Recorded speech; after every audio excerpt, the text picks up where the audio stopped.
All right.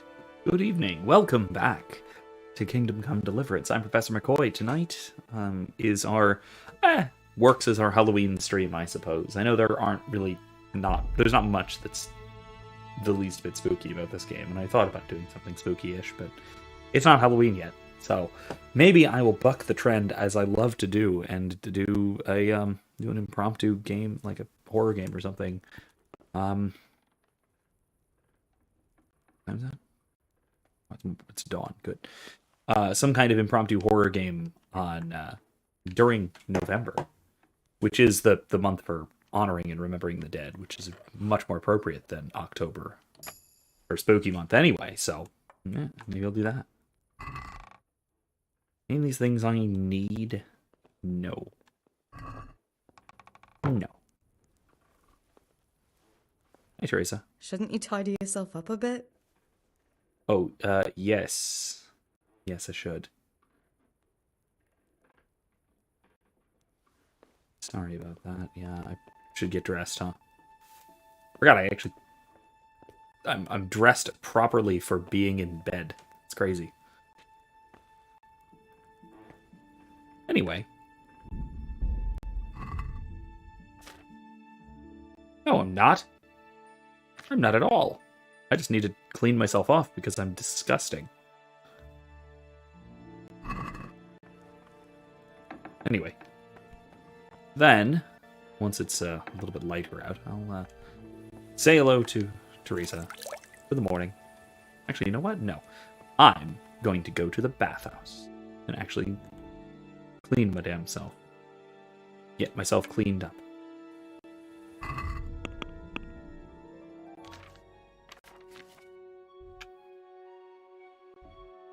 Oh yeah, so while I was off stream, I did a little bit of this quest. I went to because I came back to Rattay in between weeks, between last week and this week, and for Stephanie of Talmberg, and I went to go pick up the wine from Rattay. Unfortunately, the wine was already given away by the merchant I was supposed to buy it from as a prize for an archery contest, which is today. So I'm supposed to go win an archery contest today. I can only track 3? I'm only tracking 3. Oh, right. That makes sense. Yeah. I'm gonna go take a bath first, though. Anyway, so that's what's in store for today. I'm gonna go and do have a nice outing with Teresa before that, though. Before I go probably lose an archery contest, because let's be realistic, that's how this is going to go. Oh, gosh, I'm not particularly good at this, so we'll see. Hey, what? That's a good boy. All right. That's my boy.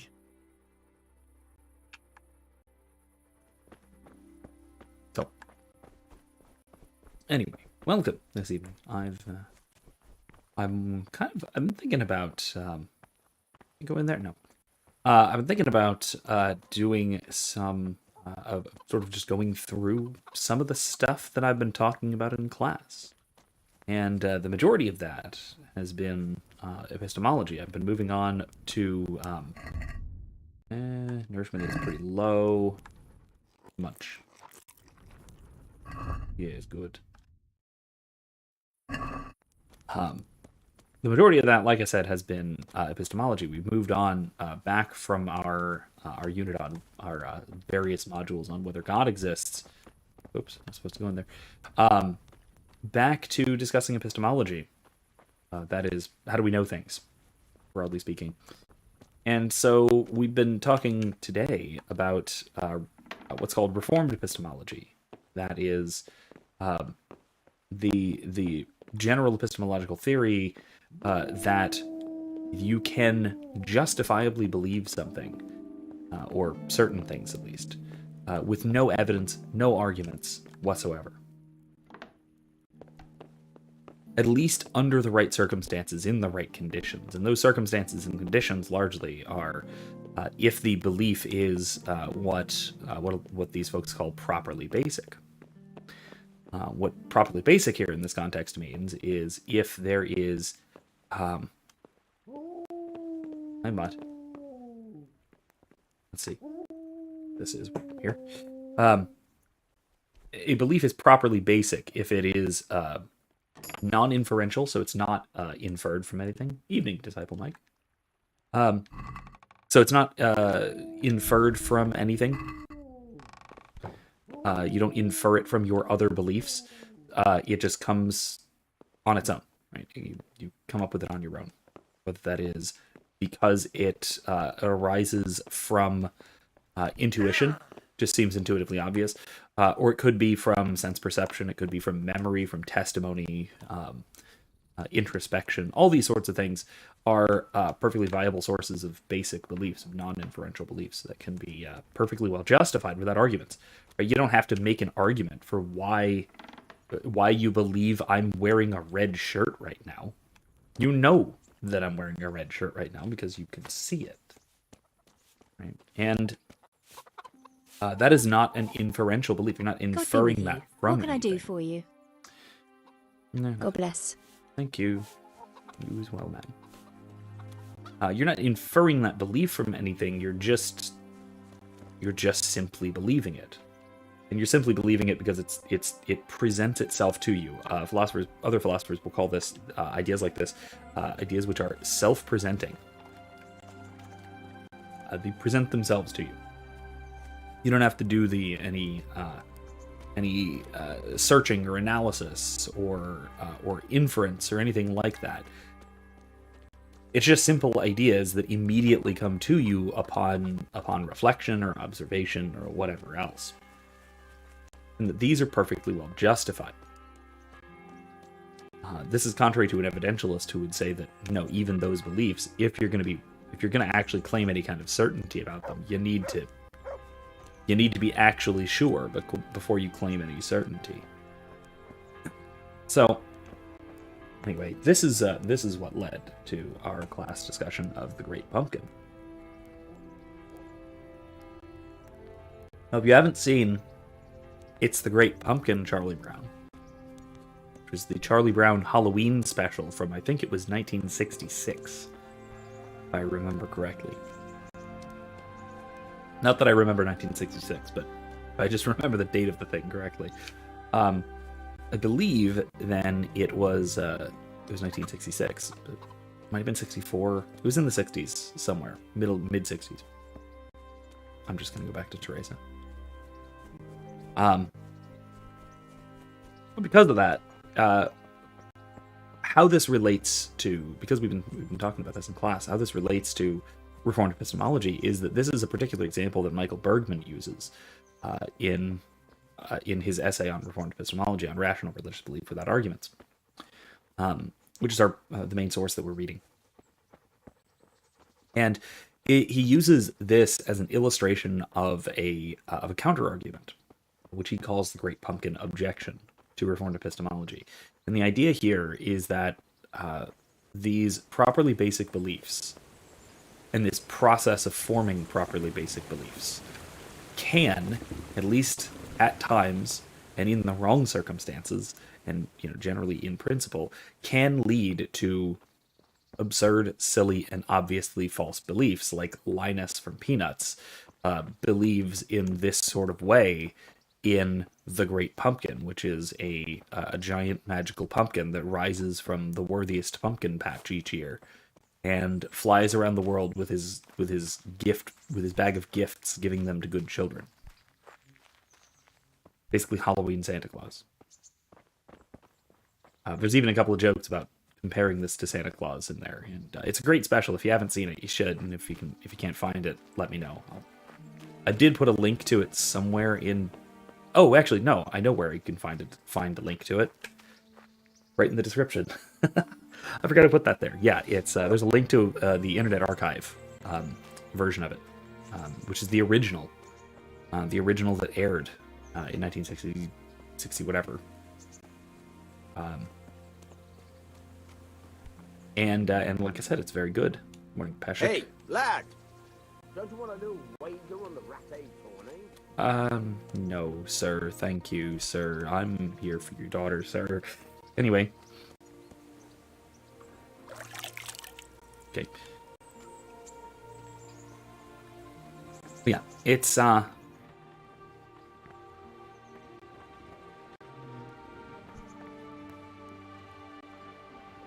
the point of this is that it seems like Linus is forming a properly basic belief that there is this great pumpkin. But at the same time, it also seems obvious that he should not believe in such things.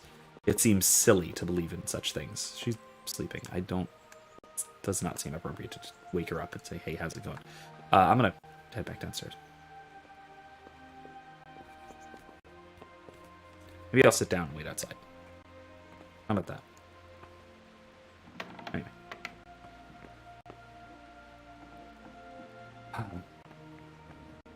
But yeah, it's the point that he makes is that if we can come to these beliefs like the Great Pumpkin or things like that, on the basis of something like Reformed epistemology, then maybe we shouldn't be so quick to trust Reformed epistemology. We should be a little bit more hesitant. Do I have any? Oh, and I read this. Let's go for an hour. If I get anything done. So, if this belief formation process can lead to such obvious absurdities, then maybe we shouldn't be so quick to trust it as a process of belief formation. Maybe we should be a little bit more cautious about how we come to believe things. Maybe we should rely primarily on evidence and arguments rather than on rational intuition and immediate perception and things like that. Is she not awake still? This is silly. It's 8 o'clock. I have an archery contest to get to. I have an archery contest to lose, if you'll excuse me.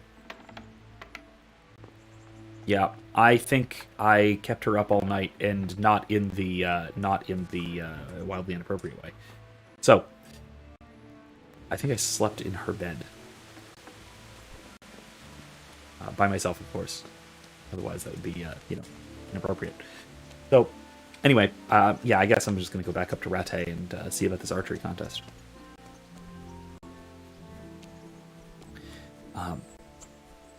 So, the counter argument to this that Bergman presents is that basically Linus does it wrong. He approaches the issue in the wrong way.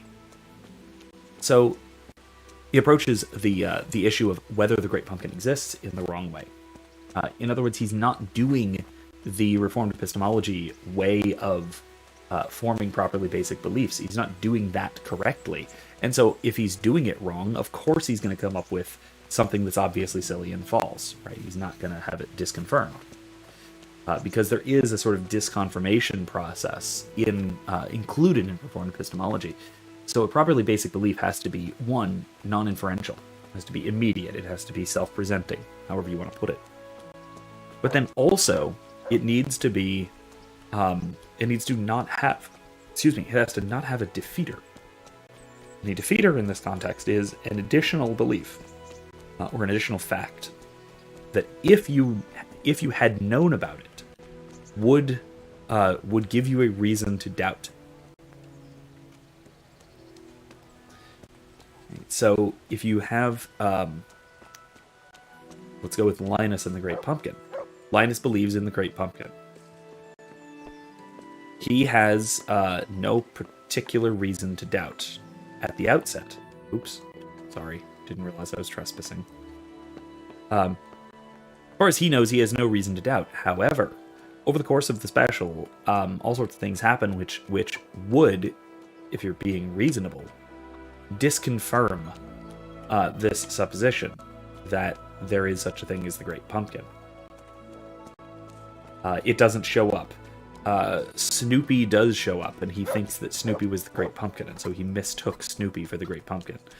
Things like this that would, or at least I think should, give him some reason to doubt. Oh, hey, I need to take these things off so I can have them repaired, huh?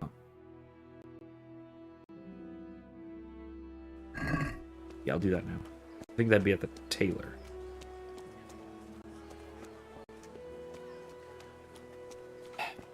Right. So, because there are all of these reasons to doubt that are available, even if he refuses to acknowledge them. Oh, really? Tailor's closed still? What is this? Can I go in the front door? Going this way?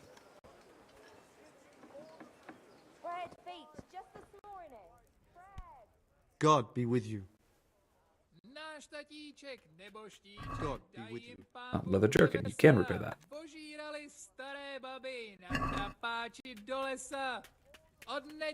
Let's have a word about the price. He's speaking Italian. Aye.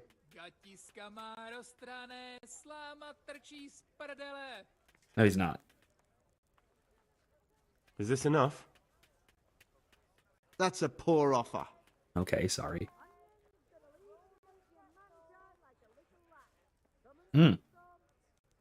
He's very upset. All right. And now? I'd almost shake on that. Almost. Okay, so he's not mad yet. That's good. I didn't use my perk yet. My last offer. Oh. I'd almost shake on that. Almost. Guess not. Yeah, I haggled him down by 0.4. That's I'll go for that. That's something. Okay, thank you. I'll be with you. So the point, though, the point of all this, really can't get into the tailor shop. They're not open yet. Fine. I mean, I guess it's all right. Hey, Kevin. Costume stuff to fix. Good. I don't know if and what I will be doing for costumes. We're still in the process of planning, which is really dangerously last minute. But we'll figure stuff out. Figure something out before Monday, I suppose.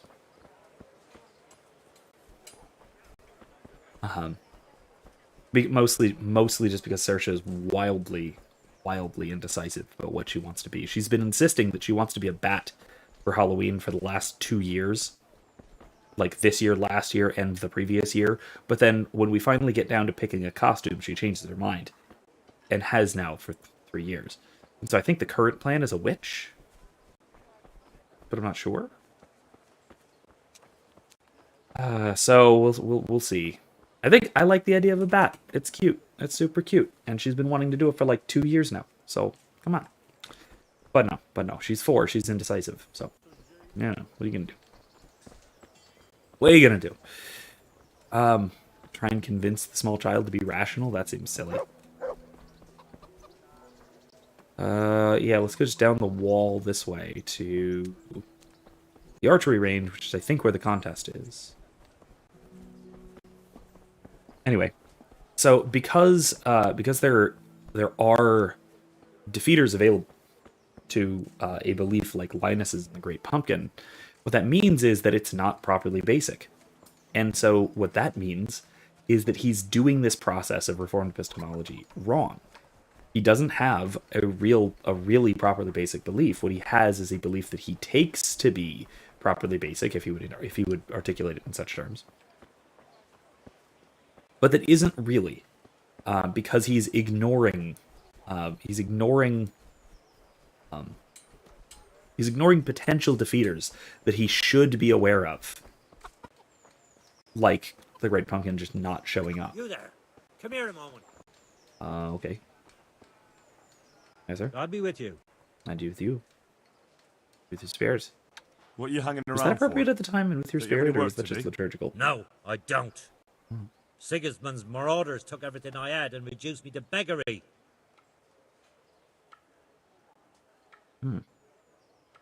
Evan says, I'm going to be at Wharf. finally embracing it in costume form, and I'm pretty happy with it. Good, good. Very good.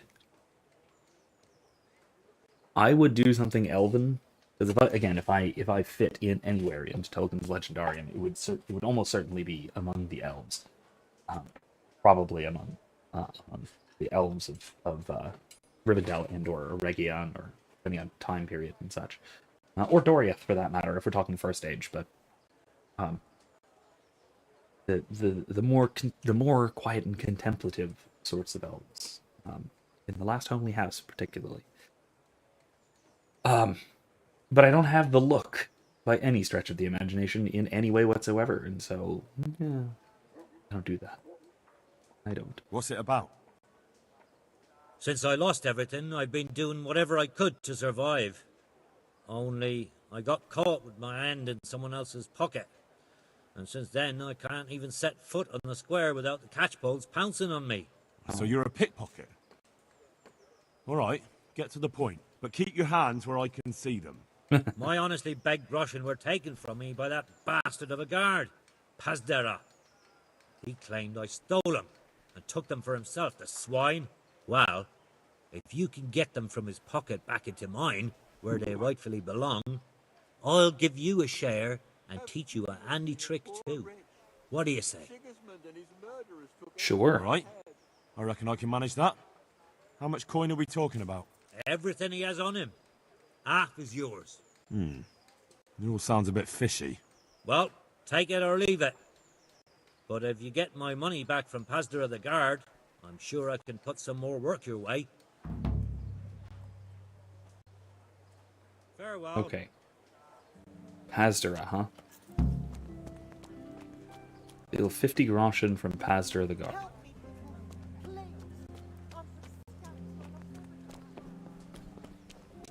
This isn't... Wait. This isn't the archery range. This is a shanty town.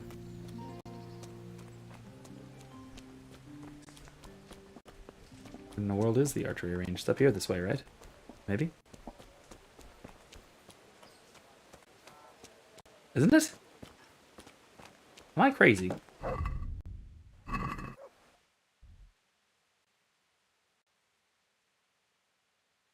Oh my god, I'm in completely the wrong side of town. Completely the wrong side of town. Oh my god. Alright. I'm an idiot. I can't tell which way's up.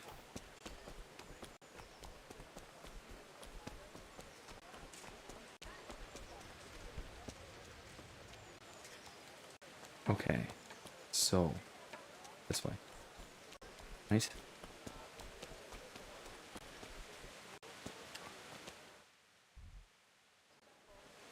This way. Wait a minute. I was just here and was stupid. Here I go. Alright, anyway. So yeah, I like I said, I have a link underneath in the description for the Great Pumpkin. I love it. I watched it 3 times today. We'll probably watch it again. At least once more before Halloween. Likely with the kids.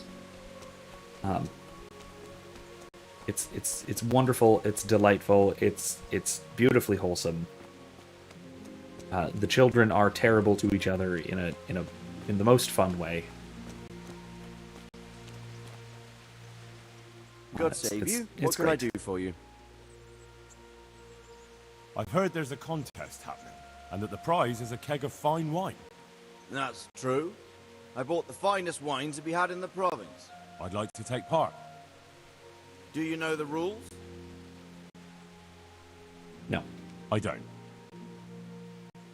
You shoot 7, 13, or 21 arrows, depending on who you're shooting against. The What straw arrows? surround is worth 1 point. The white ring 2, and the bullseye 3. Whoever finishes shooting first gets 3 extra points. The round ends when everyone has finished shooting, and whoever has the most points wins. It's the custom to wager on it, to make it more interesting, see?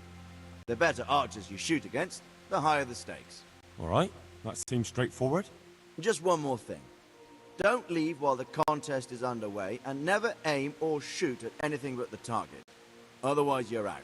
So you're Got it? telling me if I shoot you, I will be Splendid. Here's some disqualified. arrows for you. But you can use your own if you want. Meanwhile, I'll round up the competition. God be... Okay, so I can probably put on things like a bow.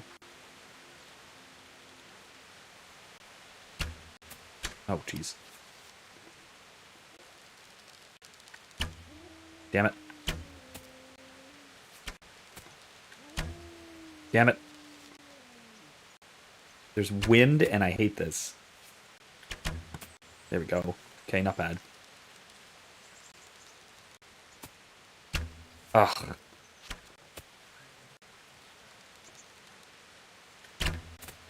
Ooh, bullseye. Okay, good, good, good.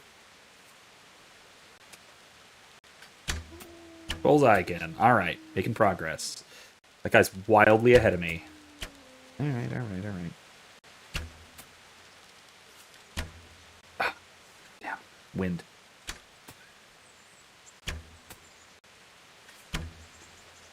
Wind again.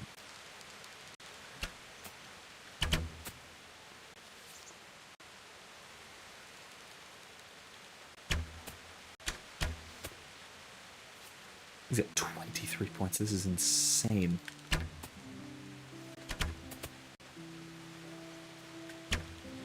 Ow.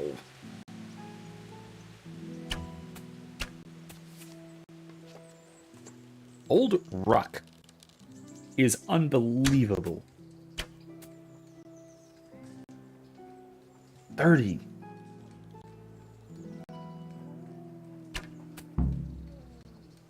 God, did he do a perfect?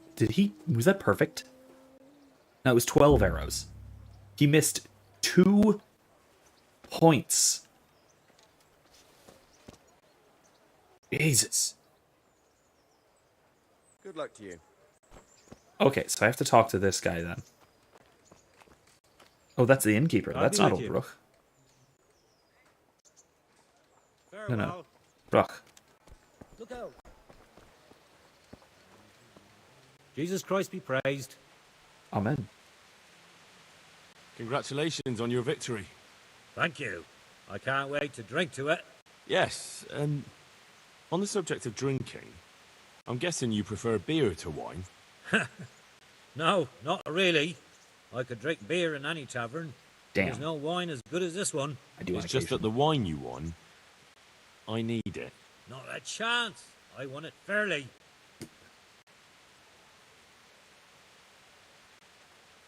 I'm gonna try this. I doubt it's gonna work, but I'm gonna try it. Yeah, I've got my Elysian Night Owl tonight. Pumpkin ale. Very good.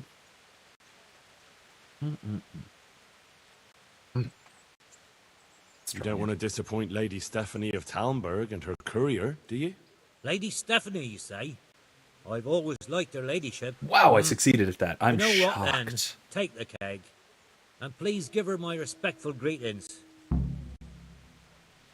Wow, I cannot believe that worked. I really just can't believe that worked.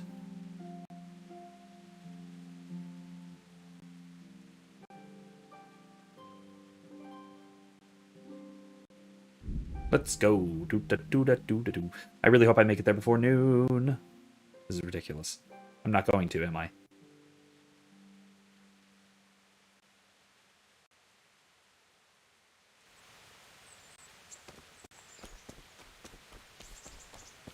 Teresa, I just lost an archery contest. Look at the state you're in. Yeah, well. What now? Should we take a walk? You don't give up, do you? Well, let me think. But probably not in the rain. We could both catch a fever. Pick me up when it turns nice again and we'll go for a stroll. As her ladyship commands? You jester.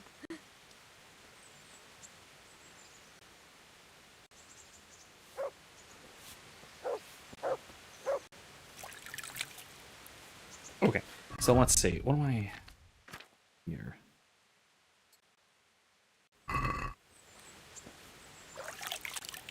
Wash that off. I need to have those repaired. I think I can repair them, can't I? How do I do that?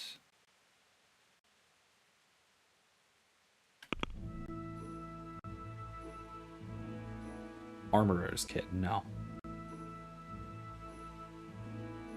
It'd be a tailor's kit, wouldn't it? Damn.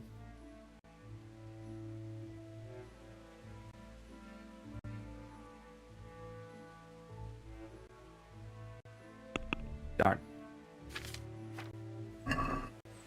Well, with it still raining, maybe I should have a seat somewhere and maybe read a book. Yeah, tailor's kit. I don't have one. I will go back to the tailor, though. How about that?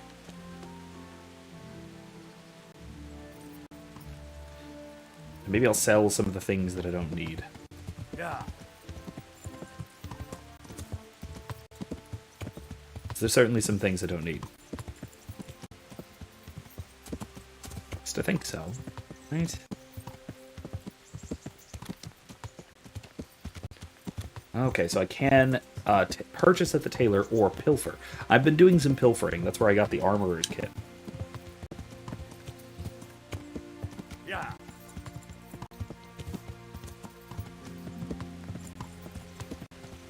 Can I ride my horse just sort of through town? Are they gonna be pissy about that? Yeah. Sorry. Yes, slightly. Can't you tell by the glasses?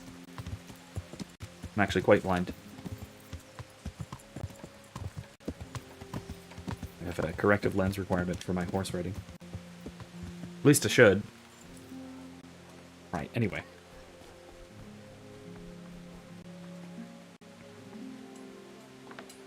Let's see. God be with you. What can I do for you? Oh wait, I have to talk to the other Take guy. care. Thank you, ma'am. The tailor, the actual tailor. God be with you.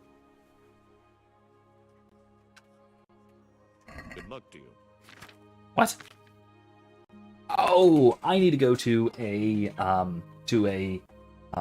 what's a shoemaker called? There's a name for that.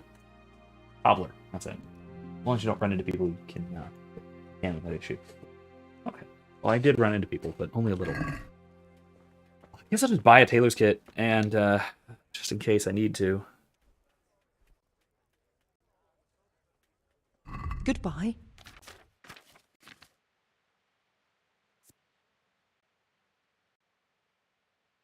What's the difference? By one.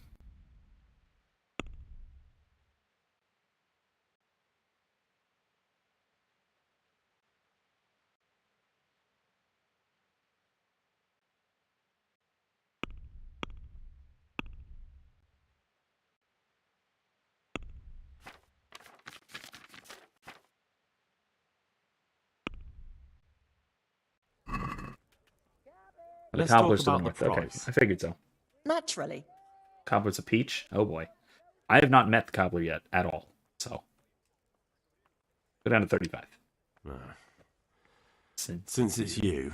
Oh, I'd God, almost Henry. shake on that. Almost. Okay, how about 36? My last Oh, offer. jeez. Well, a little more and we'll call it a deal. Fine. Well, that's a decent price. Not a good price, but it's decent. Okay. I got one of those. The cobbler's north, you say, huh? Yeah. You're just being punny. Oh, oh, oh. Oh. Oh, come on now. Sorry, sir. Sorry, fellow guardsman. Where's the cobbler anyway? Over there, head on the right. Got it.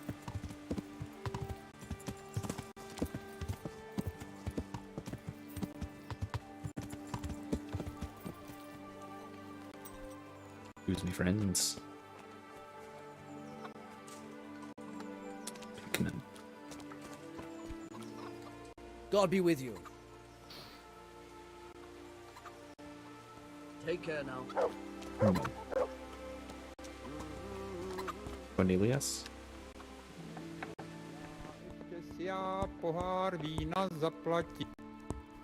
Jesus Christ be praised. Amen.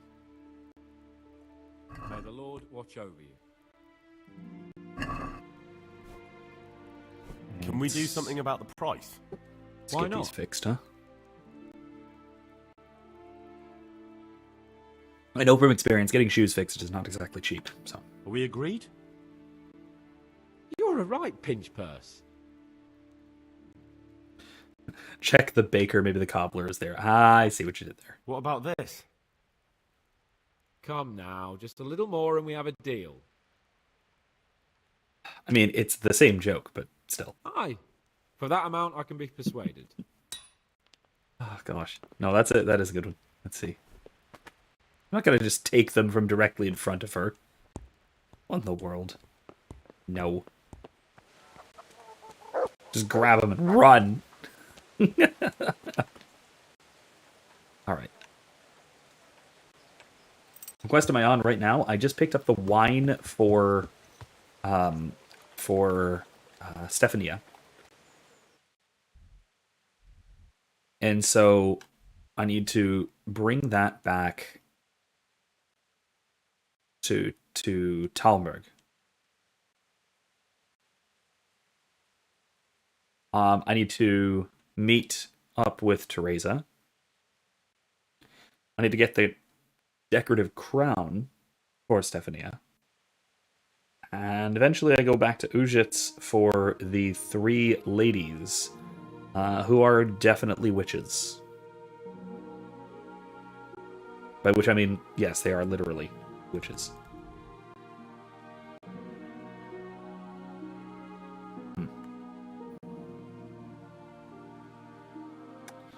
So basically I have to go back to Teresa once it stops raining.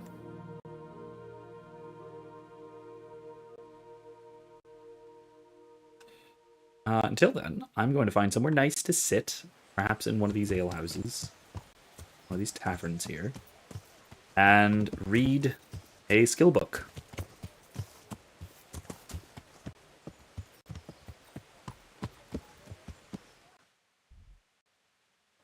Oh, gather wood and oil. Basically, I'm trying to convince them to give up their concourse with the devil, and drugs, and instead to go back to being good, wholesome Christian women. Which, you know, may or may not actually work, but whatever, it's worth a shot. Better than burning. Better for them, at least. Okay. Let's see. I could use a snack, but all I have is dried meat. I need to go hunting for more rabbit as well. That's another thing I can do. And I need to read my book. Let's go for, let's say, 3 hours. Reading and studying. Now, I'm not opposed to gathering wood and oil for this situation. That is, it's not a bad idea, depending on the circumstances. If they choose not to repent, that's their problem, not mine.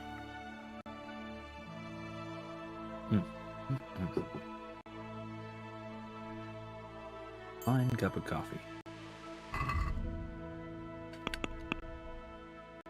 Anything I've got perks in. Where's my strength anyway? It's so close. It's still raining though, isn't it?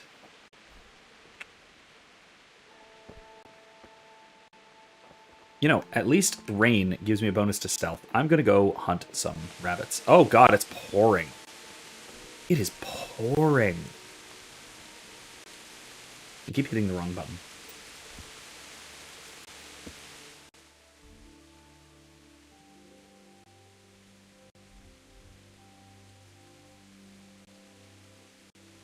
Where would I go to hunt, anyway?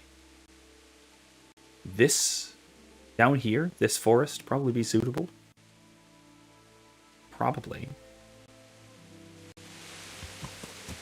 I'd wager so. Let's go hunt until around sundown. Oh, no, I am not intending to. I am increasing skills at the rate at which I increase them. I am naturalistically leveling this playthrough, at least. I don't know enough about the game system to, very carefully calculate what I should be skilling up. So I'm getting those skills, which I immediately find to be useful by training them, and the way I train them is by using them. So, yeah, I'm doing it the old school, not very well planned way.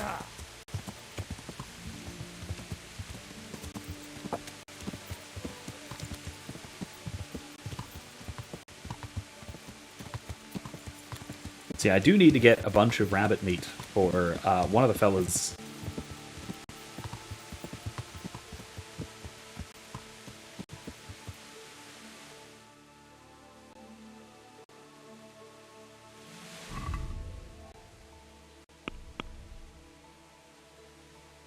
Get rid of that for the moment.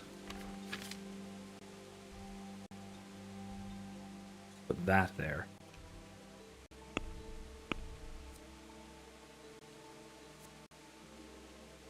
Oh, hello.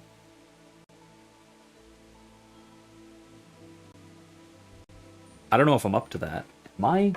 Kevin, give me some advice. Am I up to this? Does this seem like a thing that I could reasonably do? I'm gonna put that on the marker. I'm gonna put that on the quest marker just in case, so I know where to go or perhaps where to avoid. Mushrooms are not actually any good mushrooms.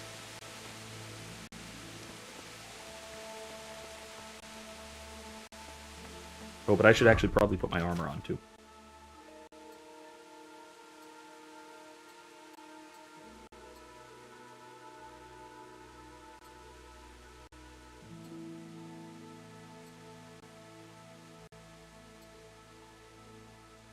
There we go.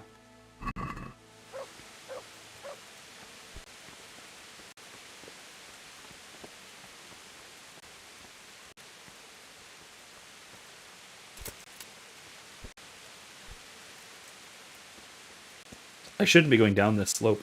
It seems very dangerous and precarious, and I'm probably going to get myself killed here, aren't I? Ow. Slightly painful. Okay, we're good. Getting back up here is going to be a challenge, but it'll probably be okay. What's this? Oh, a dead person. Discovered an accident. Okay. Well, nothing to be done about that. Oh wait, except for this. What's this? Wicker basket?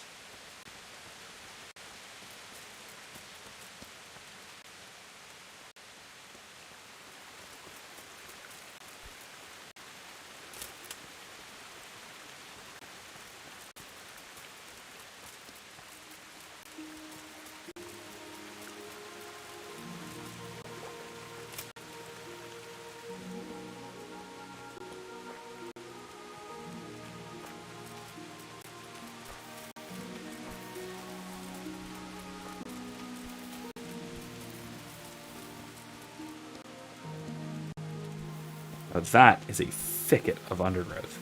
This is ridiculous.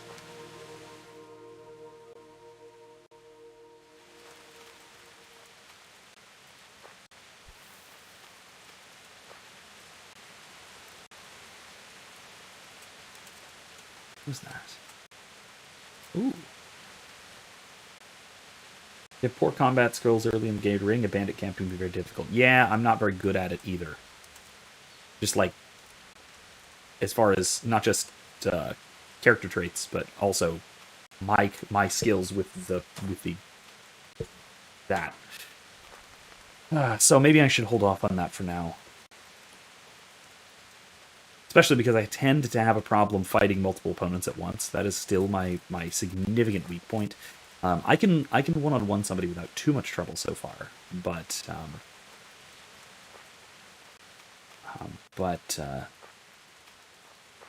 challenging multiple opponents is very difficult because I find myself getting flanked quite a bit. You have no arrows. What? Yeah, I do. I do now.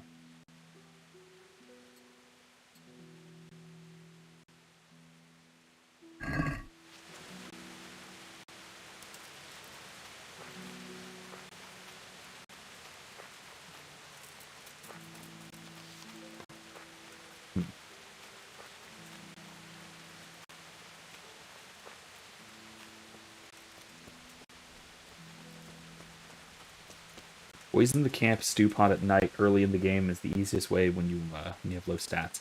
I don't have poison at the moment.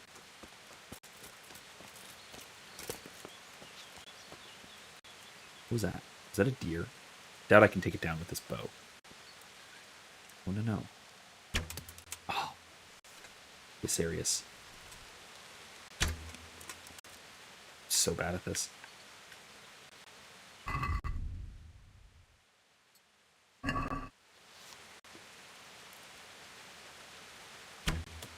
Damn.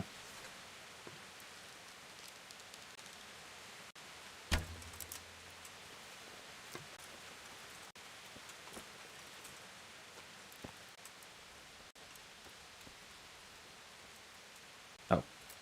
That wasn't my arrow. That was.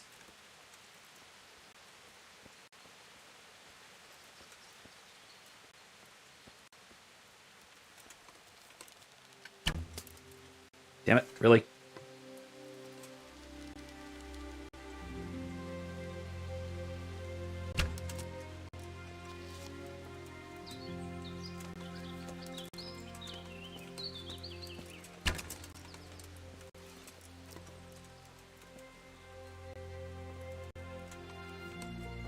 I'm an incredibly bad shot, in case you didn't notice.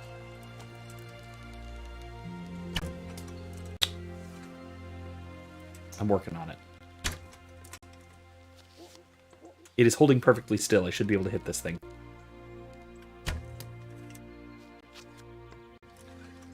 I don't think it knows how to... I haven't gotten it to actually hunt yet. I can get it to retrieve, but not actually go hunt and kill.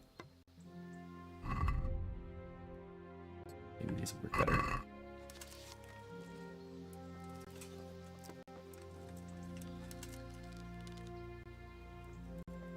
Damn it. Gotta go get my arrows. Archer's hard. I was never good at it. Yeah, I'm not either, apparently. Not yet. I'm wondering if maybe if I just use mouse and keyboard for it, it'll work a little better. Excuse me, I would like this arrow back. Thank you. At least one out of my several that I shot at the stupid rabbit. Oh, there's one. Oh, it's right there. The rabbit is right there. If I can't hit this, I don't know what I'm going to do here. Oh!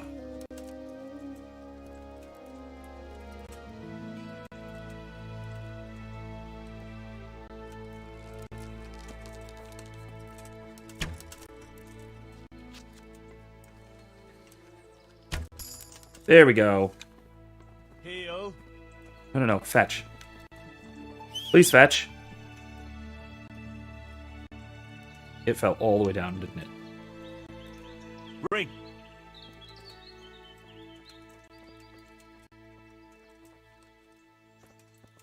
You're not gonna, are you? Come on, Mutt.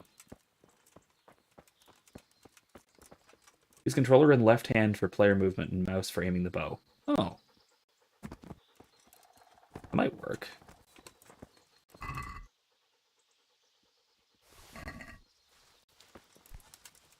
That might work.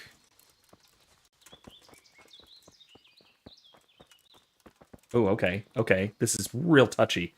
There's a reason I didn't use this for, like, melee combat. It's awful for melee combat. I'm terrible at using mouse and keyboard for melee combat. But this might work. This might work. I'm going to give this a shot.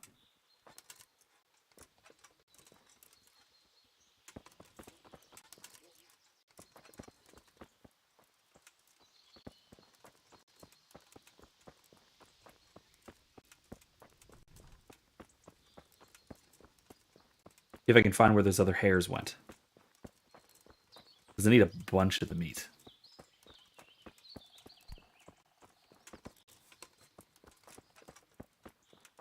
And then I need to get back in without them, without getting grabbed by a,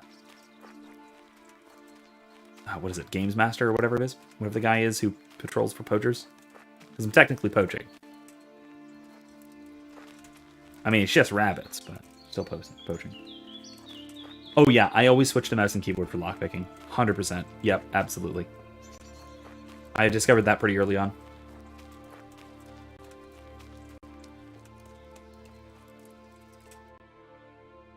Okay, I don't want to get too close to that bandit camp, because that could be disastrous. So I'm going to loop this way instead.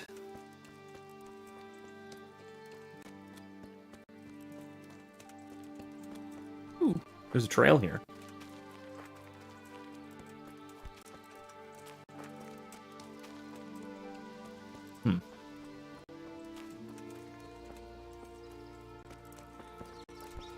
There is what looks like a garden here with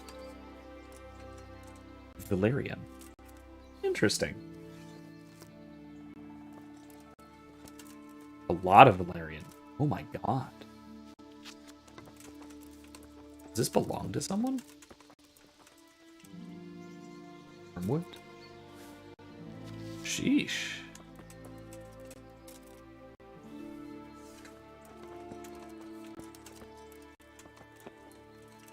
Oh, I'm over encumbered because I just picked up wormwood.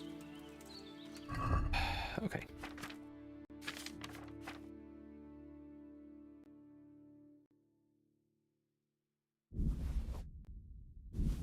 There. Picked up tons of it, that's why.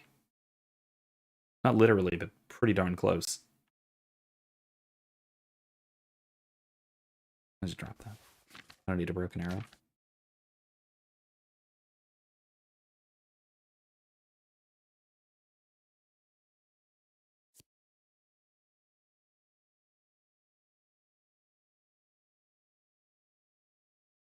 Tasty boiled or roasted with meat or porridge. Okay, maybe I'll do that.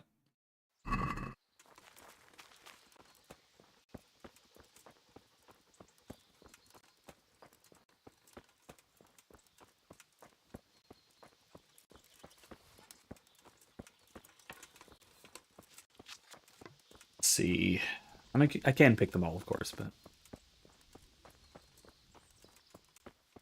I'm still getting used to even having a horse, so my instinct is, oh no, I'm over encumbered, I better stop. Oh gosh. Anyway.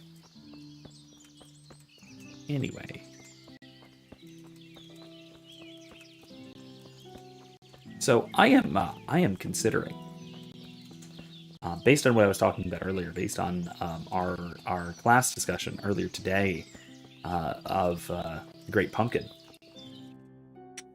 Great Pumpkin, Charlie Brown. I'm thinking that if I have the time and if I'm capable of doing so, I might record a special Halloween video of me analyzing the Great Pumpkin. That might be neat. I might enjoy doing that, and hopefully you all will enjoy watching it and maybe learn something from it. Now, that said, I will have to get it past YouTube's copyright czars, which will be very difficult if I'm doing anything but clips, and I don't want it to be too clippy. So I may have to do quite a bit of editing on this thing, so hopefully, if I am able to do it, I'll be able to get it out by Monday. I'd like to. I would really like to. I think it'd be really cool. Nettles? I don't need nettles. I have tons of nettles.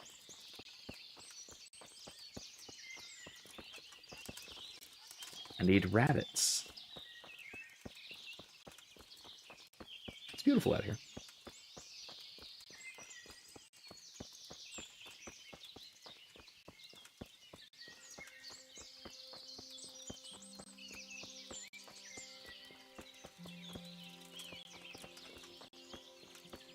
Now, what happens if you find the edge of the map? Does it invisible wall you? Does it tell you to go back? Is there just, like, a cliff? I'm curious.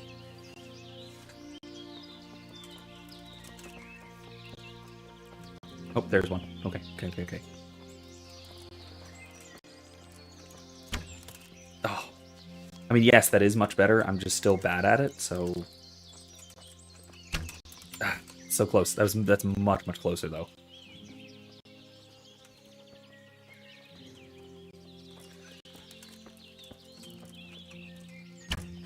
Oh, damn it.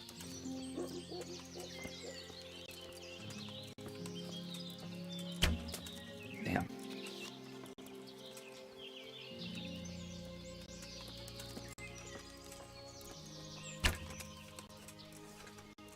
Damn.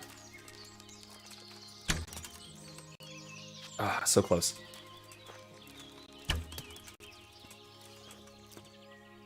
I'm getting closer.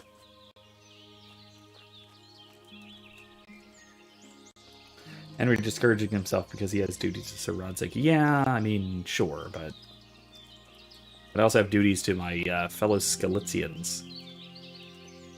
Skeletzers? Skelligans? No, that's the Witcher. People from Skalitz. In some DLC, you can actually die if you try and leave the vicinity. Interesting. That's good to know. Hey there. You're right there. Oh, you're kidding me. You're right in front of me. I can do this. I can. Bastard. Oh my god, this is so painful.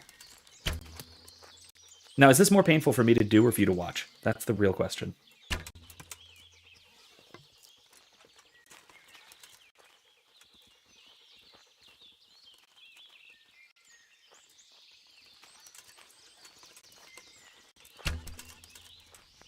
Damn it. Oh, hello. No one. Goodbye.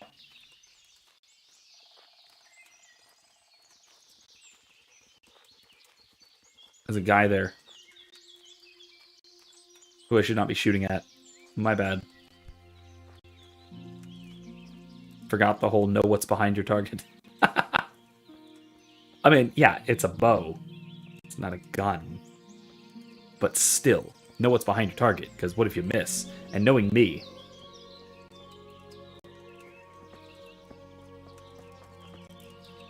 Okay. So yeah, there's a guy here. Cool. I don't know who that is, so I should just try and avoid him, I suppose. Oh, there we go.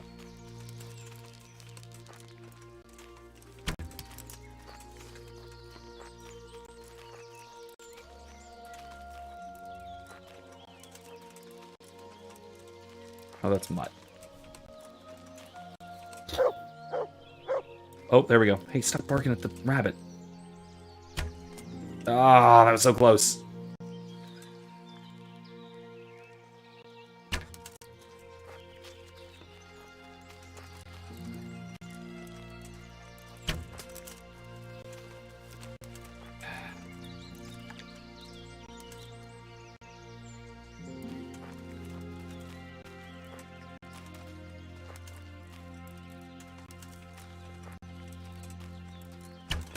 There we go. Go get it, Mutt. Thanks, Mutt. Good boy.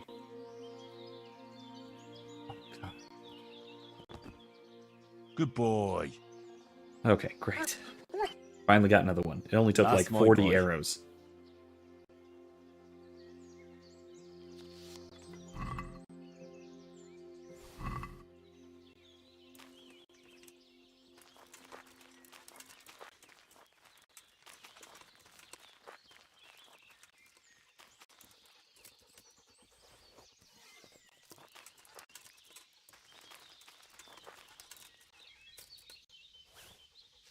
Grab some mushrooms too, why not?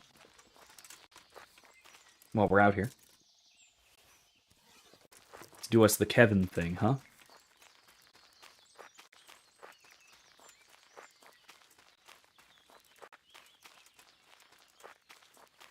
But yes, it does seem to me that at least the mouse is far easier for archery.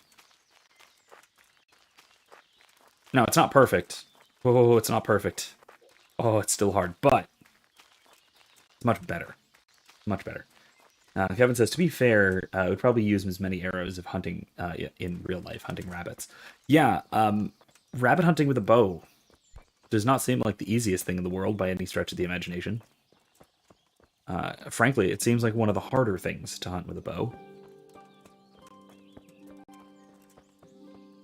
I mean, I would think the more effective way of hunting rabbits would be with snares. At least with this level of technology. I mean, now, he's a 22 rifle, but...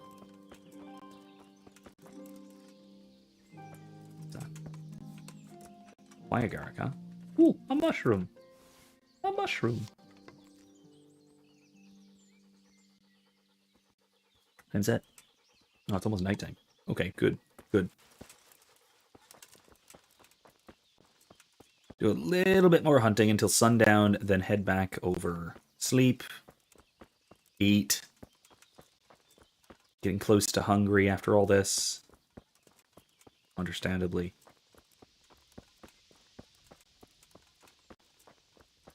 Okay.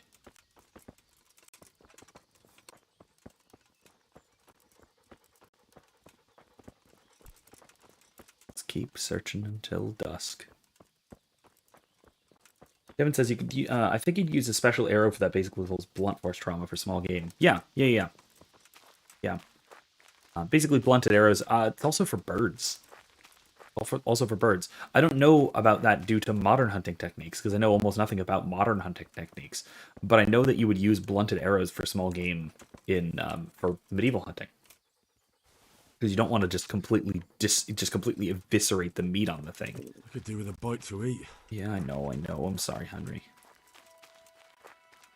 Maybe I can eat one of those mushrooms. That'll hold me off. They're nice and fresh. Draw weight would be a lot less. Oh, of course it would be a lot less. You wouldn't use, like, either a proper hunting bow or... Oh, you definitely wouldn't use, like, a war bow to hunt anything less than, like, a moose. Like, using a war bow to hunt anything, even medium game, even like a deer, is wildly overkill. War bows are over 70-pound draw. And that's actually what you're going to use if you're fighting, if you're shooting at range to pierce armor. Using anything less than that, you're just going to plink off even mail. And so if you're wanting to effectively fight soldiers on the battlefield, you're going to have an incredibly high draw weight. Something in the realm of like 70 pounds, more commonly 100 pounds, 120, even upwards of 150-pound draw weight. And you can imagine what that would do to a rabbit. And that also means, by the way, that your arrow gets chunkier and chunkier and chunkier. Because if you don't, you'll split your arrow when you loose it. Like if you used an arrow like this, that width is actually fairly reasonable for at least a 70 odd pound warbow. But you know, arrows that you'd use for target shooting or even small game hunting, a proper warbow would just shatter it to nothing. Oh, it's close. Way too high.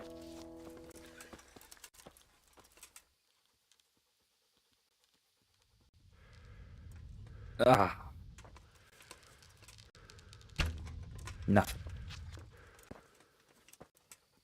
Nothing to show for that. Okay. It's getting dark. That means I really have to head back. That's actually one nourishment. Okay. Abiota, 2 nourishment. Okay. I'll have 1. It'll hold me off for a few minutes. Time to get back.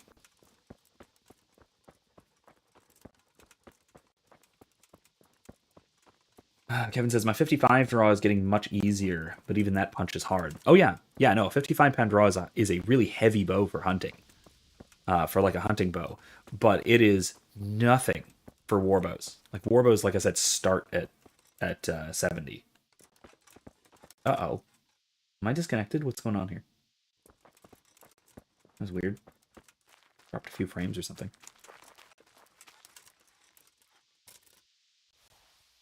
Hemby asks, how do you generally rate this game in terms of historical accuracy?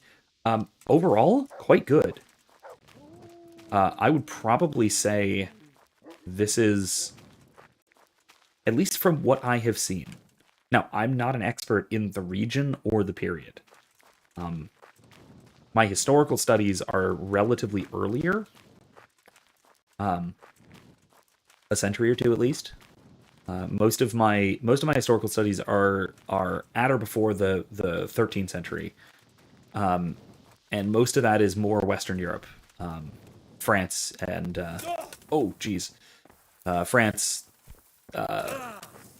France, England, oh god, Italy, not so much Bohemia, and not so much 15th century. However, from what I do know, this game is one of the best representations of the period in terms of history that I have ever seen. Whether that's in a game or on film or even in like historical fiction like novels. It is excellently done.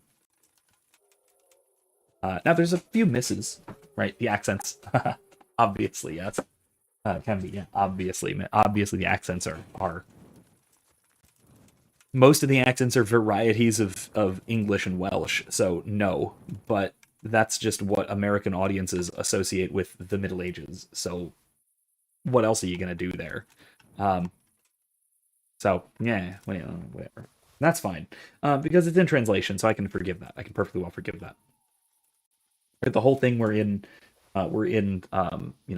dialects of Old German, which would be mostly what they would have been speaking at this point. I think Old German, maybe Middle German by this point. Actually, I think it would have been Middle German by this point.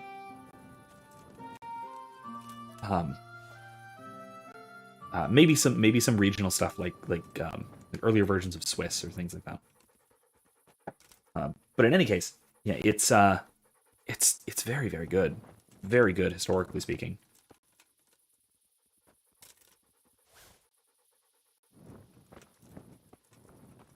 Still better than Kevin Costner in Prince of Thieves? Yes, I would say so.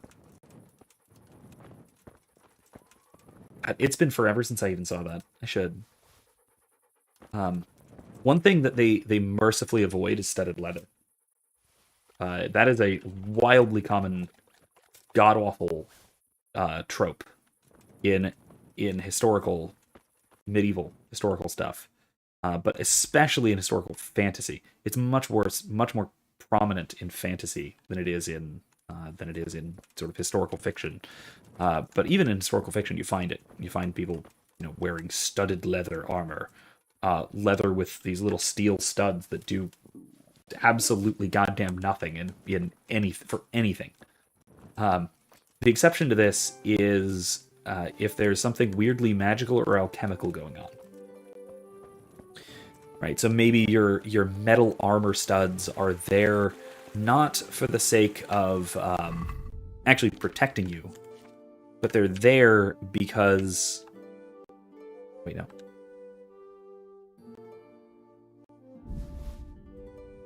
Oh man, still too full. What else I got here? These flowers are just so heckin' heavy. It's crazy.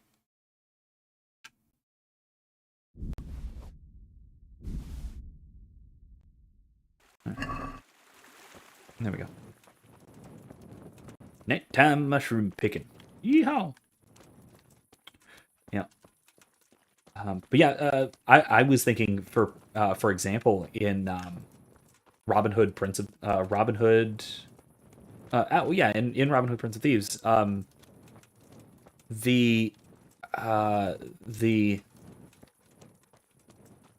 is that one, right? Where it is Kevin Costner in that one where he has the very clearly studded leather armor. It's just leather armor, like a patchwork leather armor with these big old round armor studs of steel that are incredibly pointless from a real defensive standpoint. Metal studs to absorb lightning spell more effectively. 50 points shock damage for Kevin. Yeah. I mean, that's really what we're talking about, right? If you're saying if there's a magical reason for it, something like that, or another good example of this is The Witcher.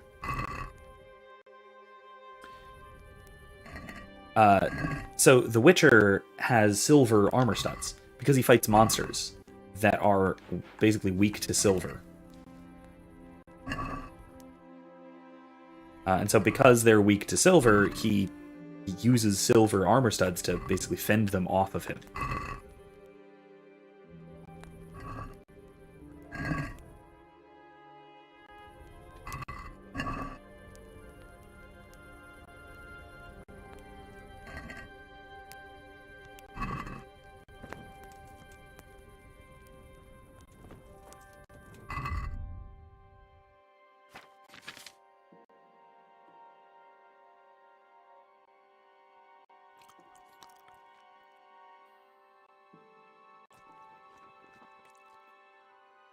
In the morning, I'm gonna have to go give the hare meat to our beggar friend from Scotland. Where am I? Okay, I'm on the way. I'm making progress. I'm going the right direction. Very late at night, though. That's actually another thing that that's beautiful. That's actually something that I really like about this game as well, is the dark. Like, look. Oh, wrong thing. The Middle Ages at night. That. Oh no, that's way too light. That's way too light. Never mind. Because I was thinking that it was. Yeah, I mean, I guess the torch makes you kind of light blind or night blind, which is a thing. That's a thing. But like the dark we were getting in the woods, that's hyper realistic. This is not, unless. No, I guess it's still close to sunset, so there's still a bit of... No, it's not. It's almost midnight. See, look at the horizon. That's actually something that I would nitpick. Look at the horizon and how it's lit there, close to the horizon, whereas up here it's very, very dark. That is wildly inaccurate, and that would be as a result of light pollution, which is a very modern phenomenon. That would not be the kind of thing you would expect to see in the Middle Ages, at all. Kevin says it would make a little more sense to do metal ribs, so like bands of metal. At least a tiny bit more slash protection. You could even do... this was never done historically to my knowledge, but you could, in theory, do something like wire. Like metal wire. And have it go... have metal wire either in a round pattern or in a cross pattern. That would deflect slashes significantly better. That might be something. There might be something to that. Like I said, I don't think it was ever done historically. It'd be kind of cool. It's a good concept. And I think it's mostly just because it's hard to do that. Like, practically speaking, that is difficult. I'm just gonna take most of my stuff off.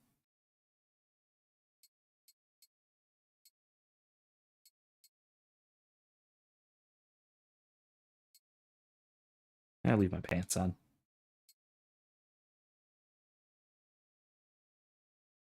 Yeah, that'll do. Let's go to sleep.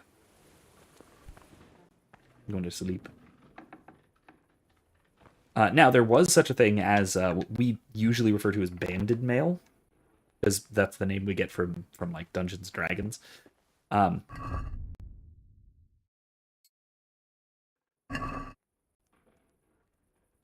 Sleep. Which realistically was more like a would have been more like a shirt of plates, which is a what's the actual term called? I forget. A shirt of plates, which is basically just these little metal plates. They'd be either this big or they'd be elongated, and they would be arranged next to each other or folded over each other, but usually just next to each other. In between and riveted in between layers of leather, of arming leather. Ah, crap. Some of the meat went bad. Darn it. Did it?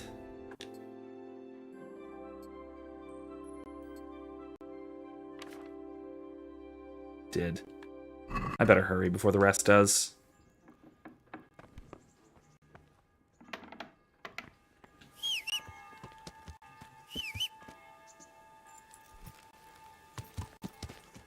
Yeah.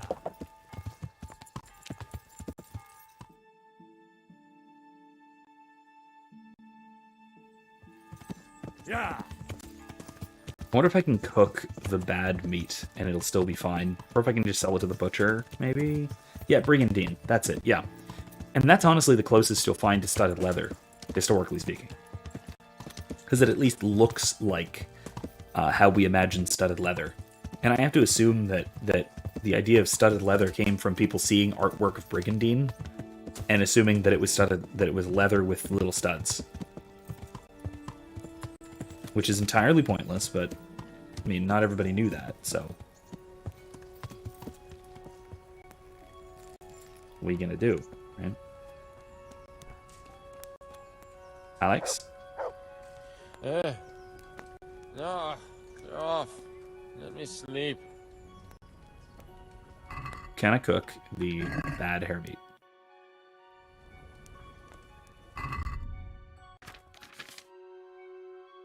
It's not very good still. If I eat it, what'll happen? Oh, I'm poisoned. Yay! Shit. Sod off. I am trying to give you meat before it goes bad. Darn it. Ingrate. The butcher is right there. I'm going to run to the butcher real quick. I'm going to see about selling the rest of this. The cooked meat. The bad meat. Yeah.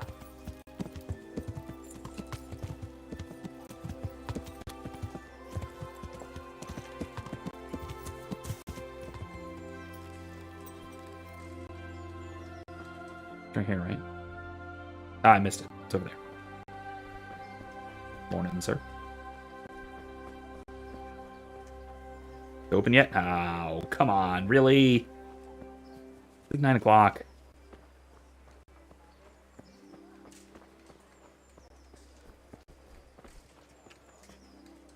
Oh, it's like 7 o'clock. I was wrong. Okay. Maybe that's why no one's awake yet. The sun just came up.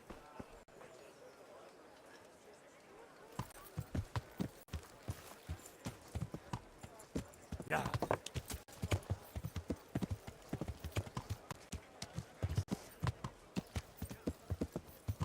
I kind of hate that meat goes bad like that day.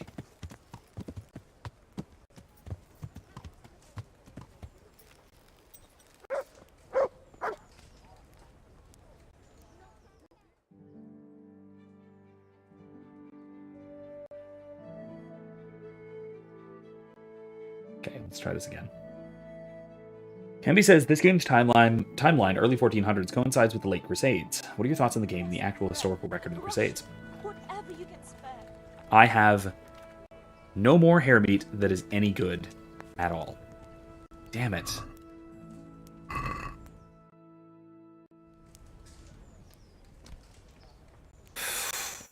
Really?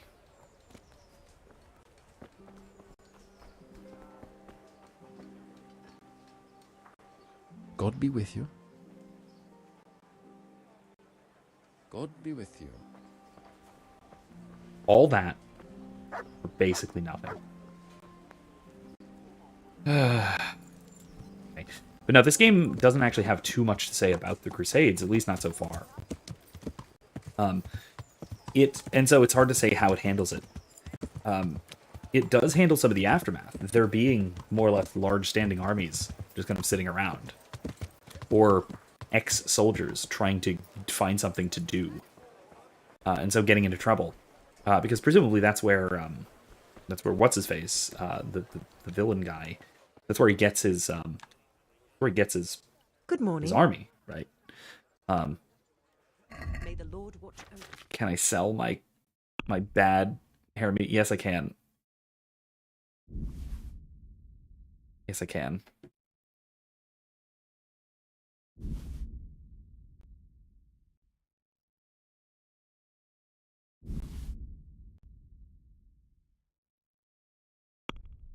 You're not going to give me much for it.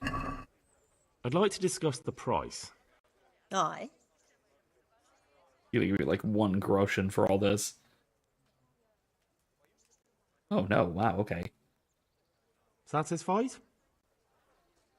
I'd almost shake on that. Almost. See now, I knew we'd come to an agreement. I believe I made money off of that. At least I made money off of it. That's something. Now, as far as beyond that, I would, talking about the actual history of the Crusades. I think that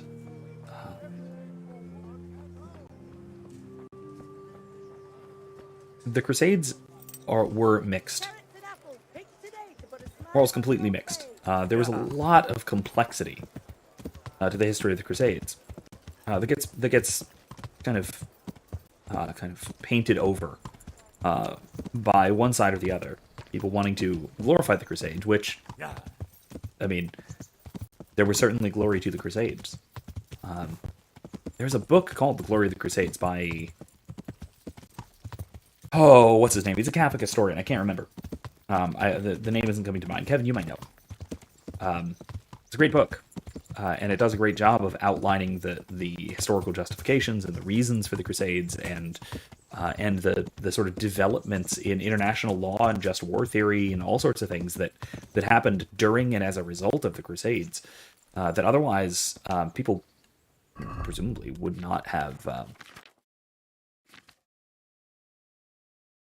People would have been far more.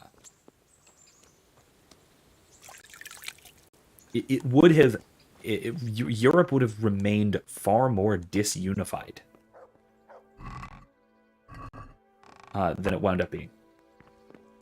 And also, we would have wound up with far more, or far less, conventions of international law. Hey, lad! Don't you want a little wager on the rat-aid? Oh, no thanks, sir. Way less international law, international relations, and a far less united Christendom. Basically, we would have had the effects of the Reformation much, much earlier had there not been this unifying project. And then, of course, it was a legitimate defensive war, at least for the most part.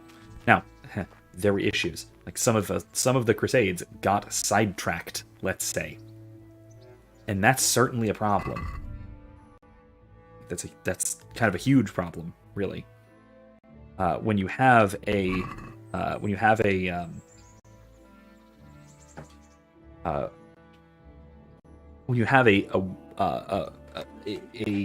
force of warfare going across the world, basically, was effectively across the world, and they get sidetracked and start fighting different enemies, justified or not, that's a problem, because one, you're not doing what you were intending to do, and what you were intending to do was actually pretty important, and then two, you are doing something that you intended not to do, and so it's at the very least, it's irrational behavior. It's unplanned.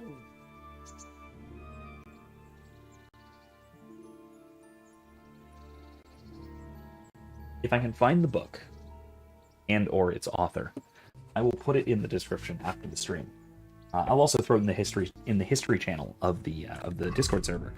So if you're in there, then you can perfectly well see it there. Like I said, after the stream, I'll throw it in there. And if you're not in the Discord server, you're of course perfectly welcome to join. And he is find the link, the invite link, right down in the description. Now he says later you'll find knights and mercenaries looking for something to do. Not revealed specifically, but it could be their leftovers from the Crusades. Yeah, like I said, that was very common. That was very common during this period and even before. That was a pretty widespread problem. Need more arrows. Where'd you go? There you are. Hey, Teresa. Oh, sorry. Go ahead, I guess. No, Fine. Go out the other door. Oh, Look at you, lover boy. Yeah, Weidentrop. Yeah, that's the guy. Steve Weidentop? I think it's Weidentop, not Trop, but I'm not sure. Or it's either Top or Throp, and I can't remember which. What now? Should we take a walk? You don't give up, do you? Well, let me think. And where would you care to go? Let's go for a stroll along the river. That sounds nice. What if we took a stroll along the river? Let's not go to Why Gallows not? Hill. That sounds lovely. Shall we go? Let's go.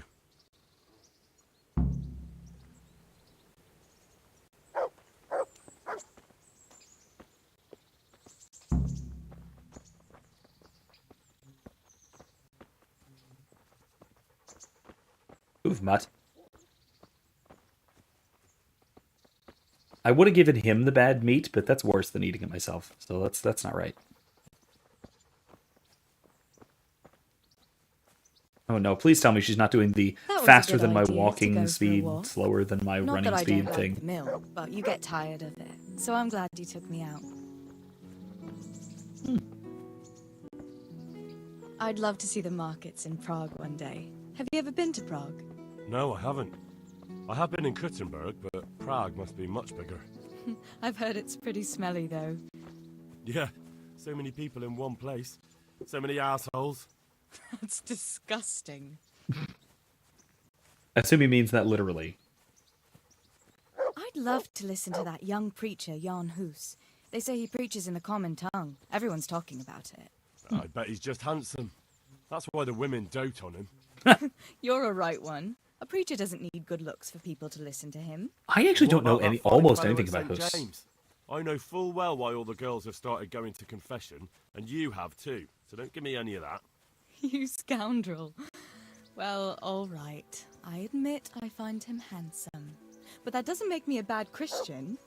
I'd never dare to suggest it. All right, that's true. Tell you what. Why do you think Father Mike is popular? Let's not dawdle. Last one is a slimy slug. Aha, I'm fast.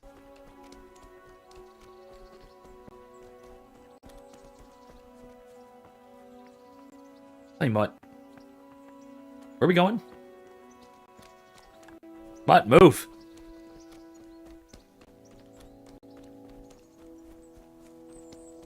This is what you get. This is what you get for challenging Henry to a race. No, it said don't embarrass yourself by losing. Oh god, she passed me. Hey. Also, Henry is not the most gracious or well-thinking lad. I'm hopping. Yeah. That was fun. Sit down here next to me, Hal.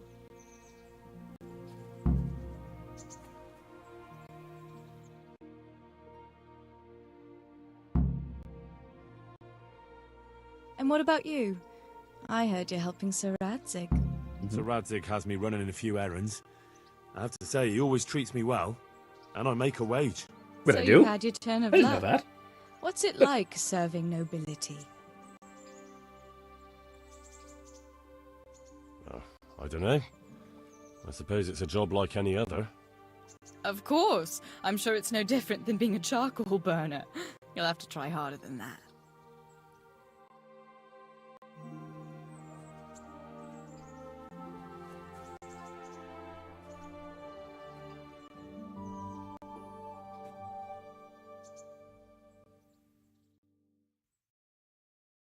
Now then. Oh, Henry, what am I going to do with you? Wandering the land, turning innocent girls' heads.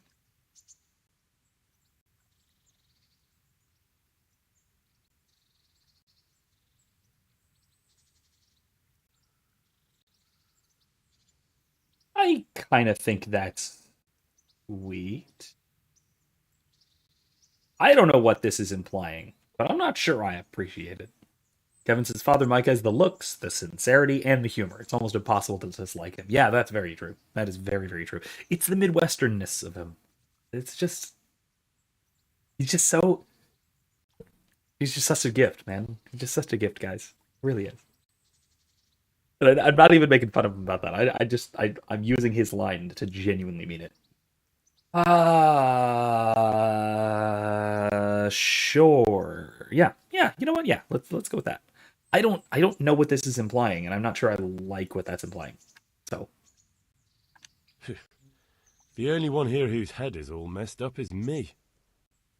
How do you always manage to look so good? Just look at the lady killer. Where did you learn to talk that way?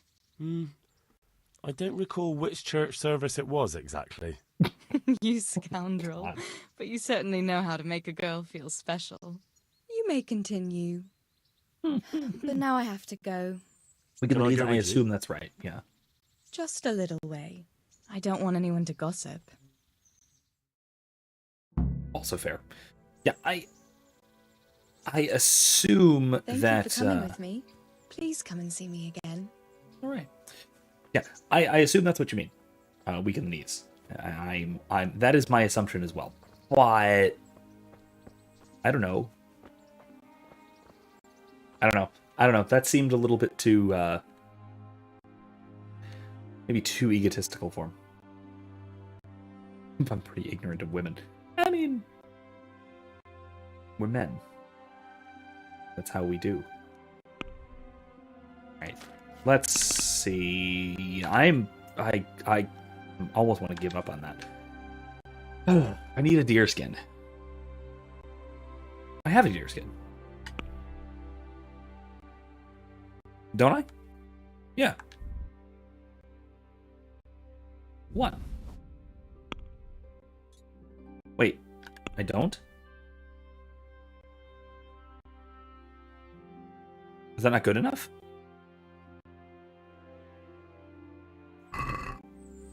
Yeah, that's what I thought. Okay, where is he? Please tell me he's actually here in Rate like I thought. Oh god, he's all the way up in Talmberg. Alright, this is ridiculous. When I go back to Talmberg, I'll do that one. How about that?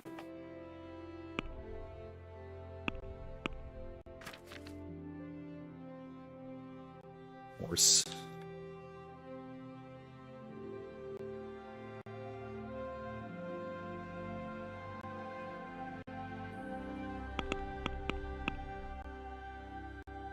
Ooh, I can do a strength thingy. Gravedigger? Nah. 40% chance of it. I never get into the clinch, so nah. Kevin says, I mean, they've only got 2 knees. It's a mystery, but a good one. Oh my god.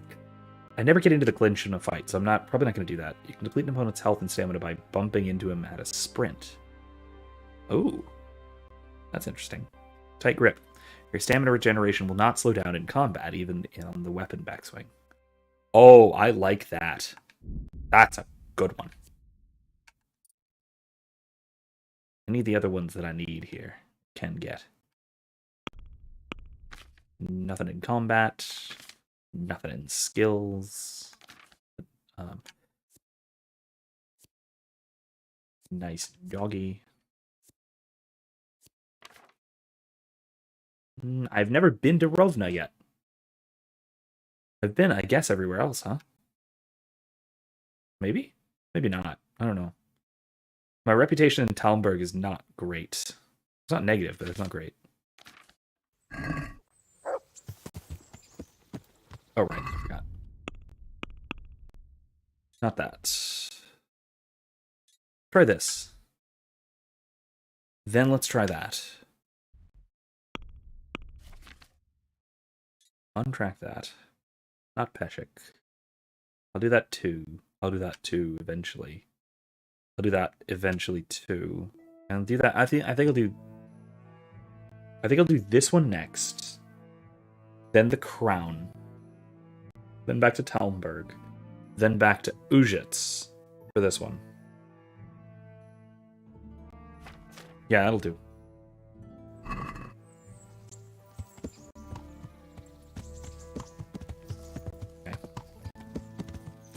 I need to find this guard to pickpocket, and I've never pickpocketed before, so this will be fun.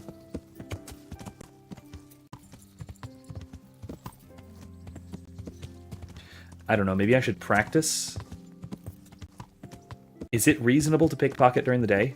Like, while somebody's just kind of watching you? Is that a reasonable thing to do? Somebody give me advice, whether I'm doing something stupid right now, or I'm about to go do something stupid.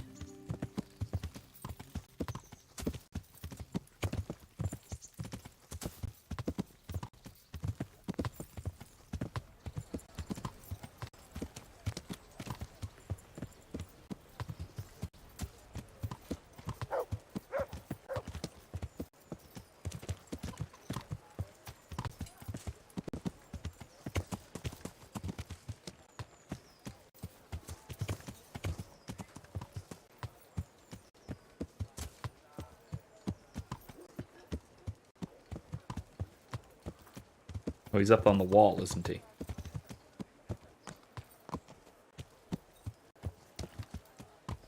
Early on, the miller advises not to pickpocket hard targets. Okay. Yeah, I believe that. I'm assuming that this guy's going to be a hard target, isn't he? I'm assuming mostly because he has 50 groschen on him. And that he's a guard.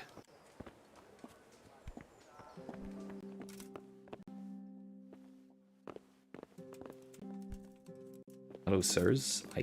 Okay. That's not a way up onto the wall. That is.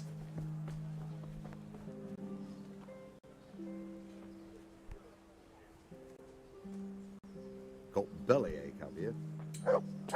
No, I'm fine.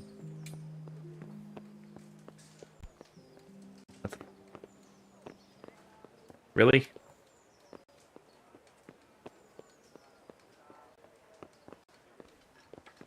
Can't just get over there? Oh, sorry. Go ahead.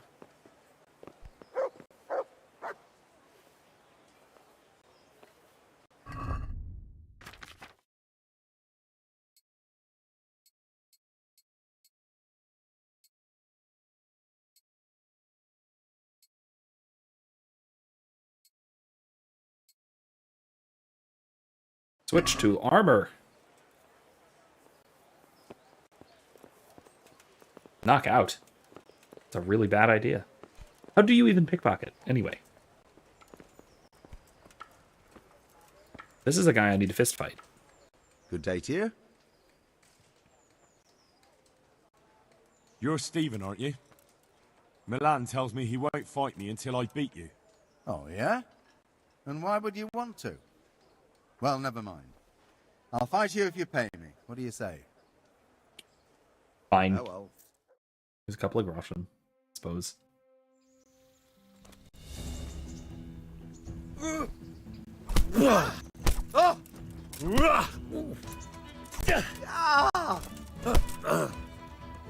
You're going to cry now.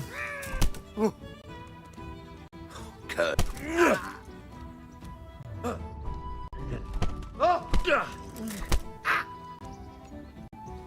Murtka! Oh, jeez, what was that? Yeah!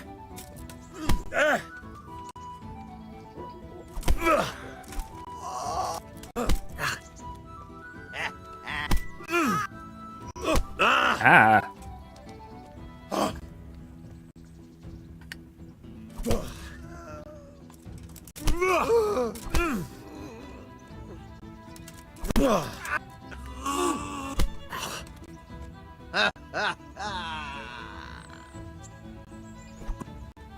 Really?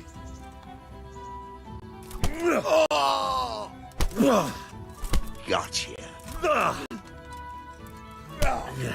Why can't I kick him? Here.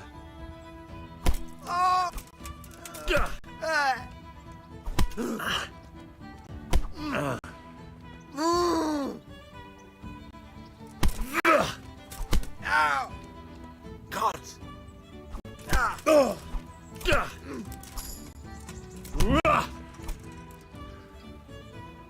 Nope, not gonna kill him. That'd be awful. Not gonna do that. I knocked him out though. You okay, buddy? Can I help you? I'm also not gonna loot him. That would be even more wrong. I mean, it wouldn't be more wrong than killing him, but it would be very wrong. Okay. I might go teabag him though. No, I'm not gonna do that. Wrong time period. MB asks, do you like the representation of feudalism and historically accurate for the 1400s?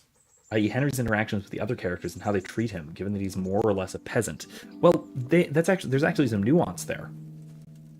Because he's closer to a yeoman than a peasant. He's not technically a peasant. He is, again, technically closer to a yeoman. He's a skilled laborer. And being a skilled laborer, he affords some level of respect in the sort of up and coming middle or merchant or yeoman class, and which had just recently gained a lot of respect from the Crusades. In fact, a lot of the most well-respected crusaders were yeomen. Not well-respected, like famous, but the yeoman the middle class, the non-tenant farmers, the non-peasants, and the skilled artisans and tradesmen and folks like that, gained a lot of respect in the Crusades as swashbucklers. Well, the term that becomes swashbuckler, because they had arming swords, bucklers. They went to war with an arming sword, a buckler, and a longbow. And so they were, for the most. I mean, this is mostly more English than the rest of Europe, but it applied. These were people who with what's with the dinging? What's going on, and why is it loading? I'm unsettled here. Fresh bread, come and get it. Okay. Man cannot live by bread alone, and he can't live without it either. I don't know what's going on here. Okay, there we go. No, I'm fine. I'm fine. Anyway, but that Henry's social class actually gains a great deal of respect in this time period, and there became a really significant distinction between the yeoman and that is the skilled tradesman, etc., and the peasant, and there became this meeting of upper and lower classes through this middle class type thing that gradually developed up until and to some degree through the Industrial Revolution. What was that noise? Nothing, sir. Don't worry about it. I'm just here to fight you.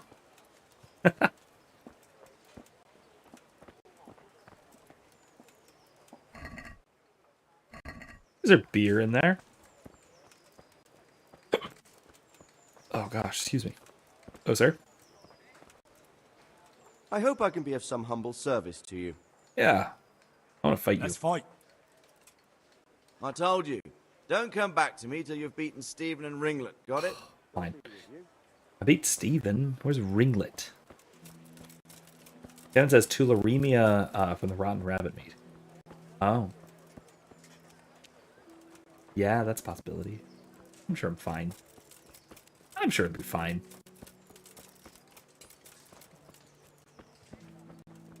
Anyway. Hope it'll be fine.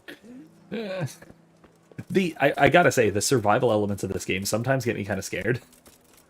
When you say things like that, I think you might be all too serious. Ooh. Actually, hold on. How's my... I need some snackies.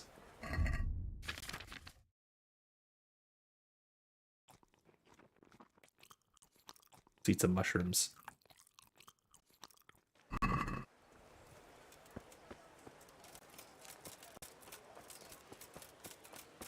All right. Anyway, so yeah, here's the guy. Here's the guy I'm supposed to pickpocket. Why are you creeping around like a footpad? How do I even pickpocket? Do I need to learn it from Peshek first?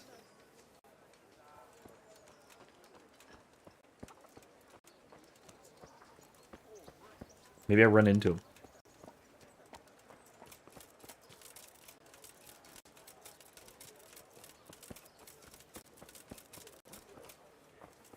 That did nothing. Okay. Alright, well that wasn't it. Somebody explain what I'm doing wrong because I don't get it.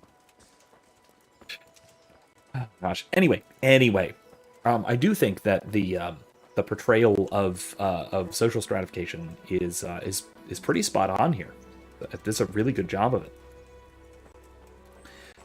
Because there is a high level of deference within society. I've lost everything. My home, my family, my livelihood. And it's very formalized, which is great. Aren't you Ringlet? Milan says I have to beat you before he'll take It's a great me on. representation of just pre-modern society in general, really. What do you want out of it? You're not living in the dirt here like the rest of us. Maybe not. But why shouldn't I try and beat some coin out of him too? Yeah, and you can pass it on to us that need it. If you want to fight me, you dandy, then pay up. Or fuck off. Okay, sure. Give me a couple of groschen.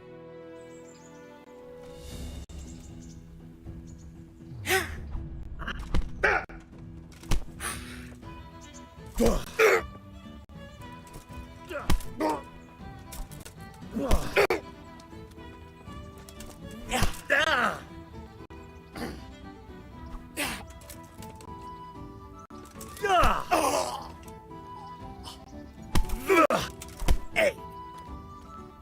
Fucker! Ow, Jesus. That's not good.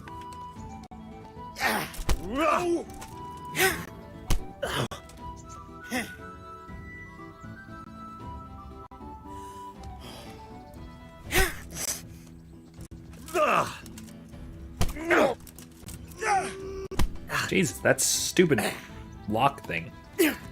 Now, my little purple health bar, is that my health bar? Excellent. Well.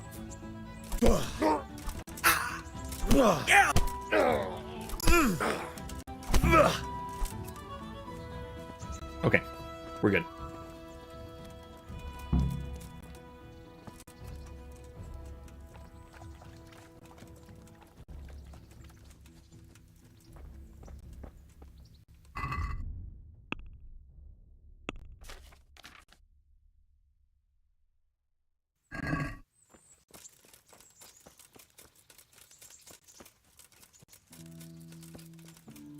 Yeah, like, do I actually have to go and see Peshek before I can learn how to pickpocket?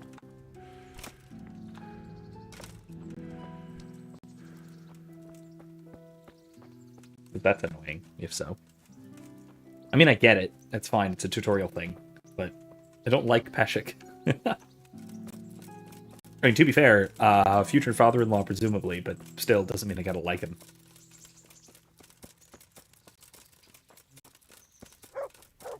I mean, uncle-in-law, I guess? Not father-in-law, technically. Whatever. Still. Relative-ish. Still doesn't mean I gotta like him. Alright, now let's go fight... What is it, Milan? His name? I think.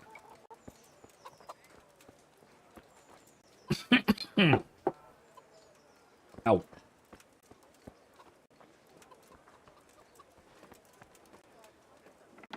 Implements, instruments, and tools. Cannot live can't live without it either. There he is. Milan. That's right. MBS, what first got you interested in the historical time period that's close to the historical time period of this game? I have a long interest in history. And I made a grosh or two in bets. You Scalitz fellows are good for my purse. Okay, so God be with you. Let's beat him up. But no, it's I.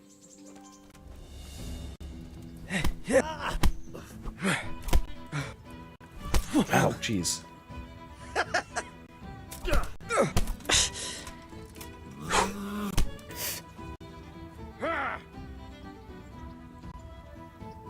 I'm going.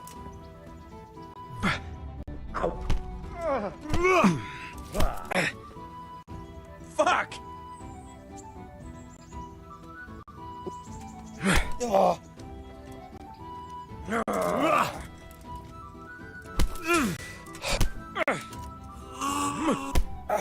Stupid lock thing he does. I have no idea how to do that.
Yo!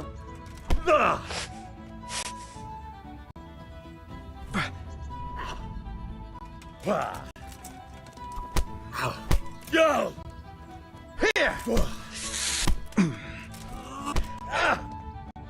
You going to cry now? I'm over here.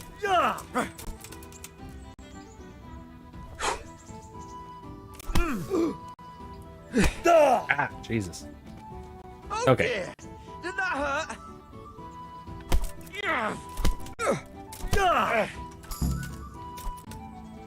We got him. Kill him. No, I'm not gonna kill him. I won. Nicely done. Ow. Okay.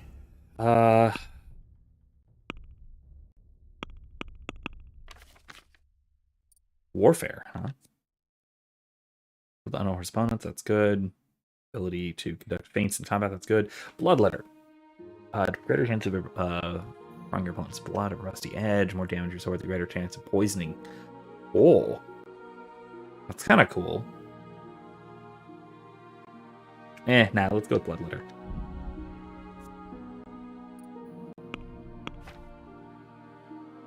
Nothing in here, no.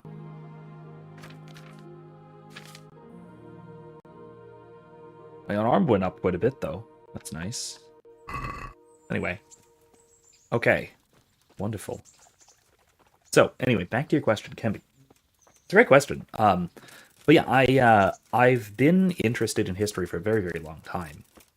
Basically since I was a kid. But my historical interests have been kind of all over the place. When I was much younger, like middle school, high school, kind of younger, I was very interested in especially early American history, Revolutionary War period, that kind of thing. Revolutionary War through the antebellum period. Really, I kind of lost interest with American history, except for history of warfare in the like World War I, World War II, which was fascinating to any 12-year-old boy. But aside from that, I more or less lost interest in U.S. history by the Civil War-ish, give or take. Let me take off my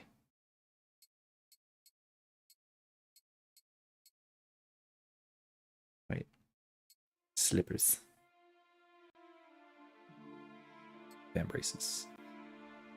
And I'll leave the van braces on, that's fine. Those look okay. Yeah? Yeah, they look fine. Now let's take them off.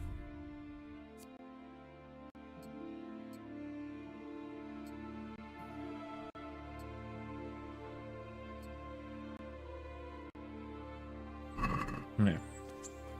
Anyway, yeah, that was kind of my interest early on. As I went through college, because I was a dual major in undergraduate, in history and philosophy, and my history degree was largely focused on the Roman Empire, the Roman imperial period. So you can fight Milan again? Nah. Rather rich? Nah, I can't figure out how to do that.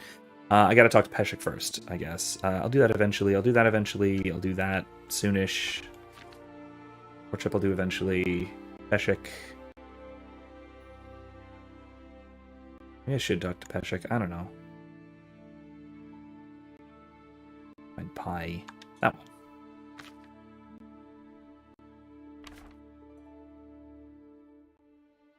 Bird in the hand. Yeah, let's do that. Let's go do that thing.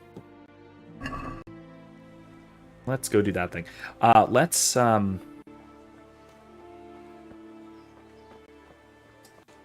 go weapon shopping first. We have a little bit of money. So we have a little bit of silver, so we can do that. So as my as I actually began to study history, not just be vaguely interested in it, I started to. Ooh. That's cool looking. A longsword, huh? Two-headed longsword. One for slashing blows.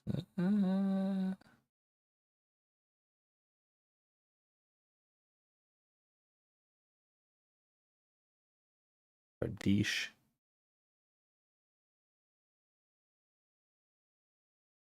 Burgers, what I got one. Don't waste money on weapons, really? Oh, okay.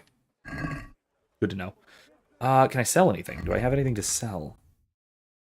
Not really. Why is that not equipped? Why is that not equipped? That's weird. I don't know why my weapons weren't equipped. Is there a Fletcher? I kind of want arrows. Or would it be a bowyer? Oh, there's a quest. Or would that be the hunter?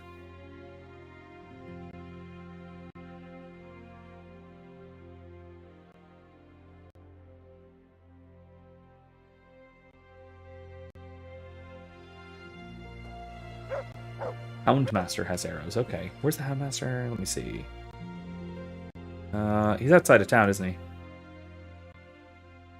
Is he? I'm trying to remember where everybody is. Isn't what? Not the Houndmaster, that's the Hound. Here, right? Oh, the Huntsman's got arrows. Huntsman's got arrows. Yeah, I'll go and buy some arrows from the Huntsman before I head out. And then, actually, I don't know if I'm gonna head out. I'm gonna actually I'm gonna get this quest first. There's a side quest over here I want to pick up from the bailiff. At least I think that's who this is.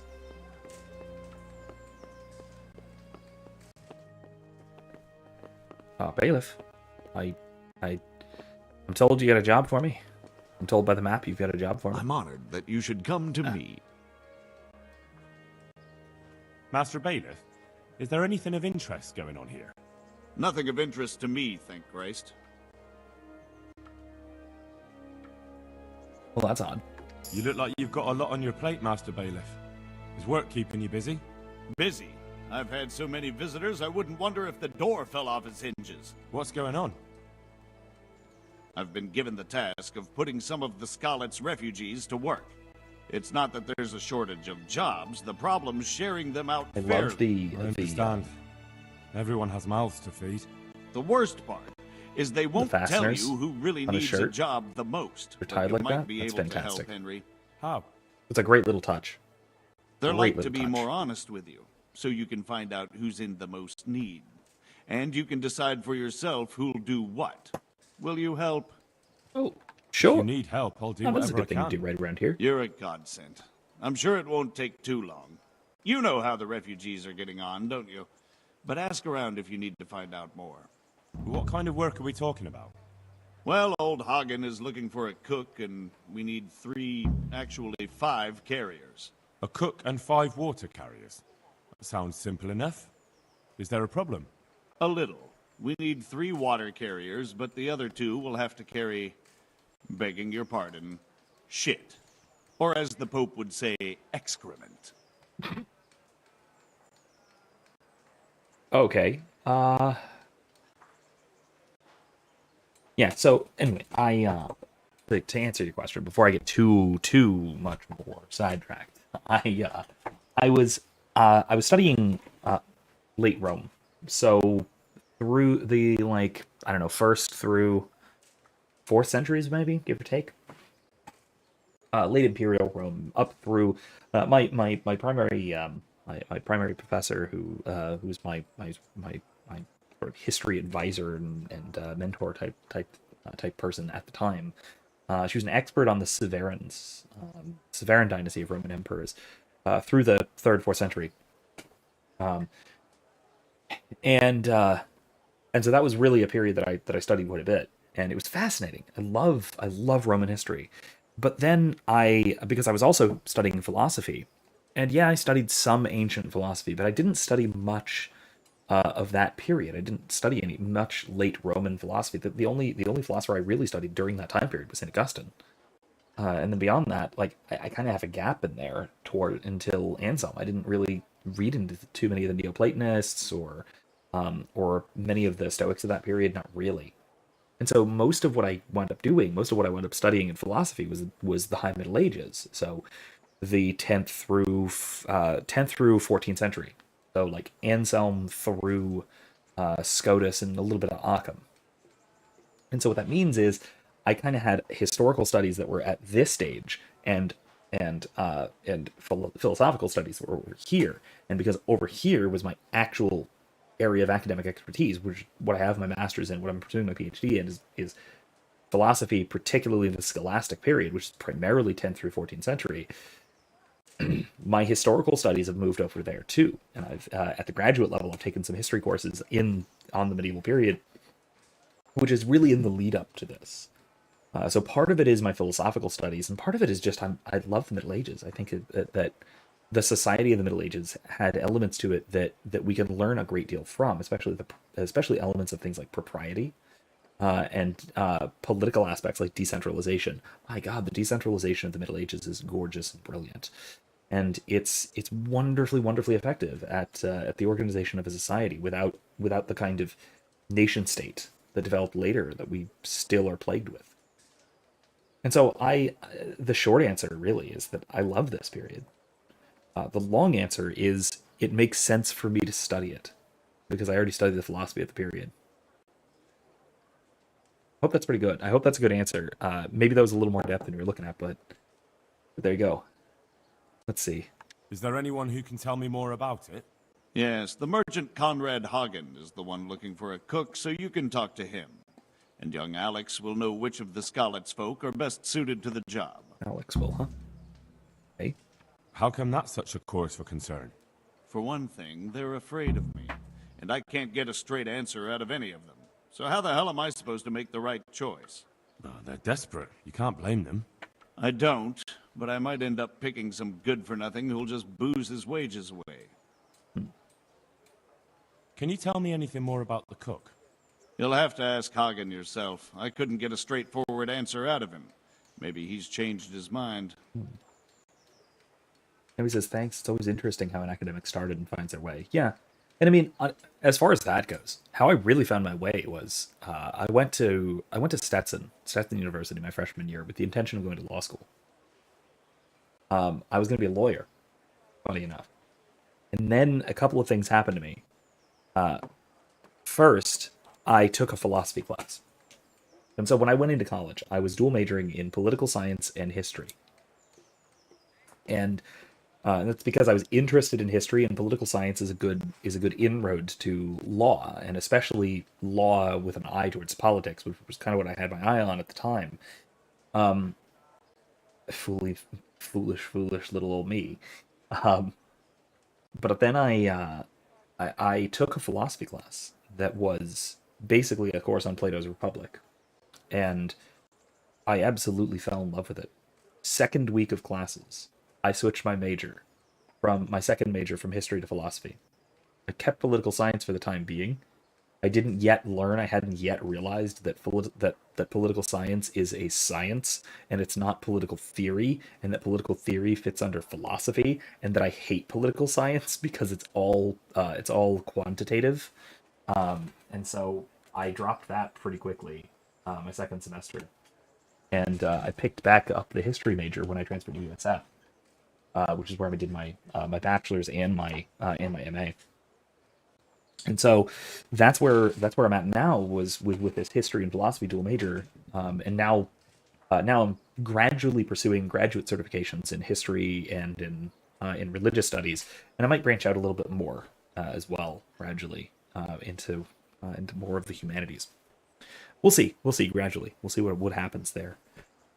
But yeah, it was basically because I fell in love with philosophy from that one philosophy class, and I've loved it ever since. I found what I wanted to do. And then the other aspect of it was I've met too many lawyers to want to be one. I did not want to become that kind of person. It's a similar career path to a philosophy professor of mine who was a practicing trial lawyer for something like 20 years, but he got tired of it. Went back to school to get his PhD in philosophy, and he's been teaching philosophy ever since, and he's much happier. And it's because as a lawyer, he was constantly having to make arguments for... He was constantly having to make bad, fallacious, but rhetorically strong arguments for conclusions he knew to be false. And he couldn't bring himself to do it anymore. He had to quit, and he took a huge pay cut. He's starting to get it back. I mean, obviously he's tenured, but man, that's, you got to respect that. You got to respect that. This was also the first professor I TA'd for. I was a teacher's assistant for while I was doing my MA.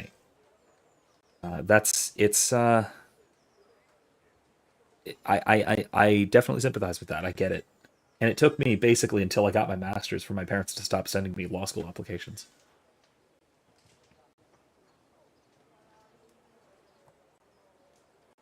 Anyway, though, yeah, it's yeah, the falling in love with philosophy class was the class itself was by a philosopher, by a guy named Dr. Joshua Rust at Stetson University. He's fantastic. He's primarily an ethicist, but this was a course on Plato's Republic and some associated texts. And I loved it so much that I basically stole the syllabus, and then I taught it for, I don't know, 3 years or so at USF, when I had my own class there. And I like to think, at least, that I made some other young students fall in love with philosophy. Maybe even as much as I did. That's the hope. What do I need to know about the water carriers? We need 3. Right now, some of the burgers' hands are doing the job. And they need to go all the way down to the river for water. Of course, where else would they get it? Gallows Hill? It's not an easy job, but someone has to do it. What can you tell me about the other carriers? It's dirty, but it's a job that needs to be done. There'll be more than enough work for them. Some places are overflowing. Sounds disgusting. Why would anyone want the job? If all else fails, I'll pay 2 groschen for every 1 I pay the water carriers. That might convince someone. That's all I need to know. Good luck, then. I mean, it's a Mike Rowe kind of thing. It's that, like, dirty job for good pay, you know? Literally dirty job for good pay. Oh, I'm sorry.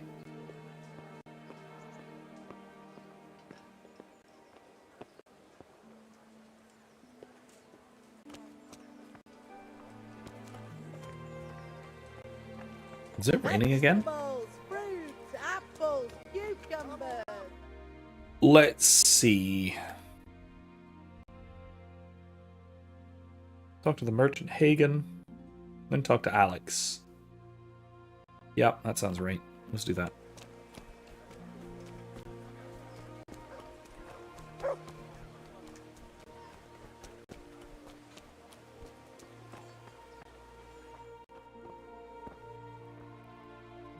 Jesus Christ be praised. Amen. Take care. What can I buy and what do I need to... What about hunting arrows? You have hunting arrows? Ordinary. That's not that cheap, actually.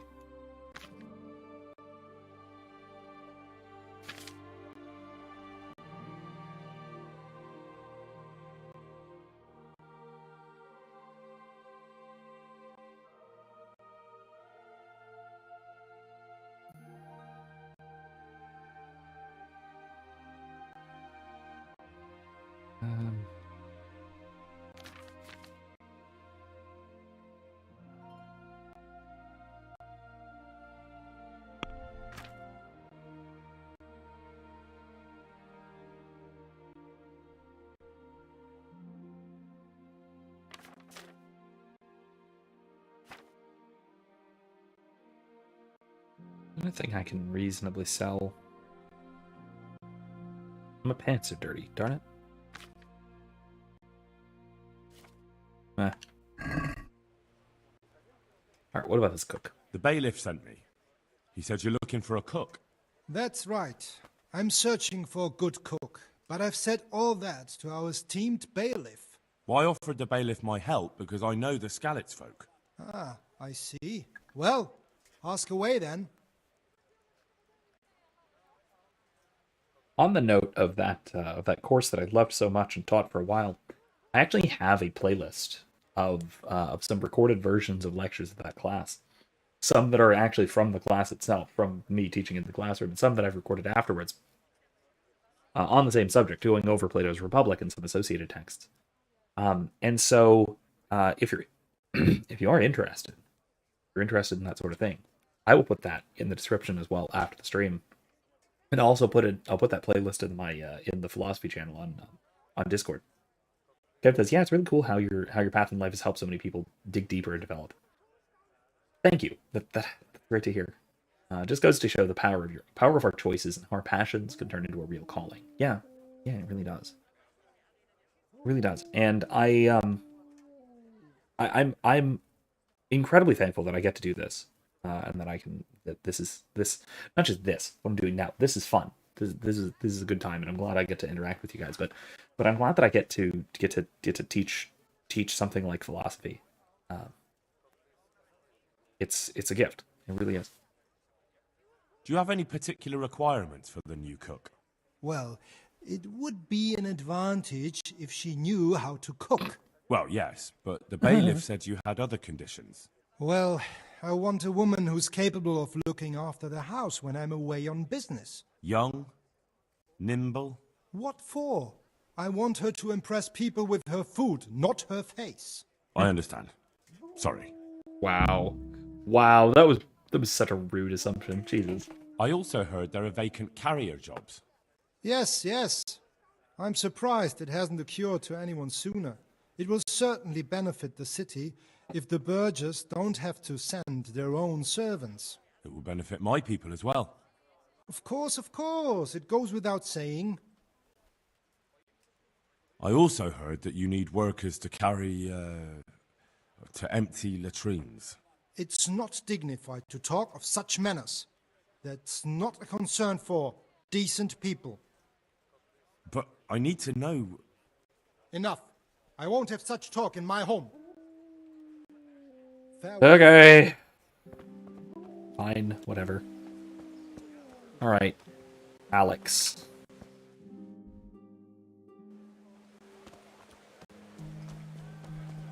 Let's see.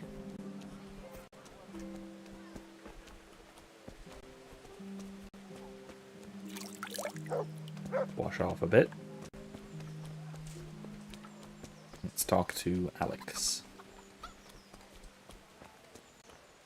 You Alex? Yeah, you're Alex. Good day to you. I'd like to ask about our former neighbours. There are jobs here for some of them, and I have to pick people. The bailiff told me about it. He still wants our people to do the knacker's job? What of it? It will benefit everyone. Not everyone. There's not enough work for everyone, and no one wants to do the knacker's job.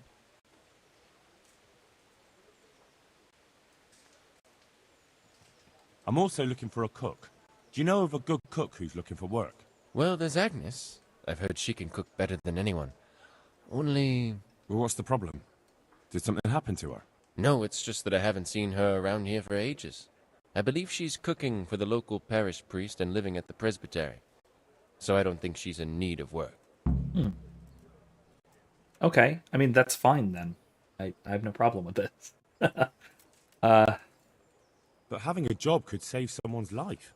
Water carrier, Hey, John. maybe. Welcome. But Welcome if they back. have Glad to to hear do you a made it home job safe. that's not fit for a decent person, only for the knacker or the executioner's servant? So you think there's no point in it? That it's better to beg than have a job, even if it is hauling shit? You forget that that's a job for the knacker's hired hand, not for displaced people. When we return to Skillets, they'll never be able to rid themselves of the stink. This is another aspect that I think they get right about medieval society, pre-modern society in general, is a kind of disgust response that we don't have. I mean, we don't really have this this kind of this idea of, call it ritual cleanliness. We don't have a real concern for disgust. And I know, unlike, for example, I know Jonathan Haidt, the social psychologist, has talked about the differences between conservative-minded people and liberal-minded people, and how conservative-minded people tend to have a much greater concern for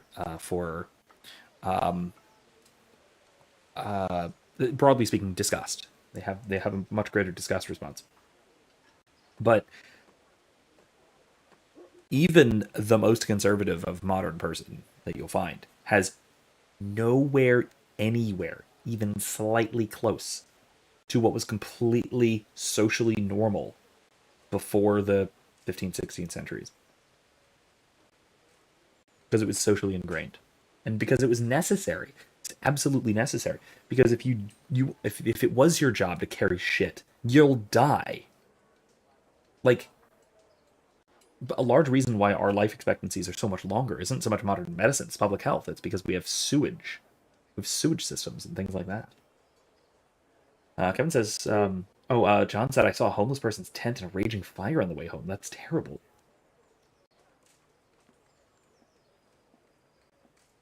And this is near Phoenix, Arizona? I didn't think there was that level of chaos going on. Is there something going on, or was it just a freak accident? Kevin said, may the Lord be with that poor soul. Amen. Hopefully someone will be able to give him aid. John said, well, we didn't have an idea of ritual cleanliness until COVID, and that's true. I mean, that's the thing. I was utterly shocked, to see the left doing what they did during COVID.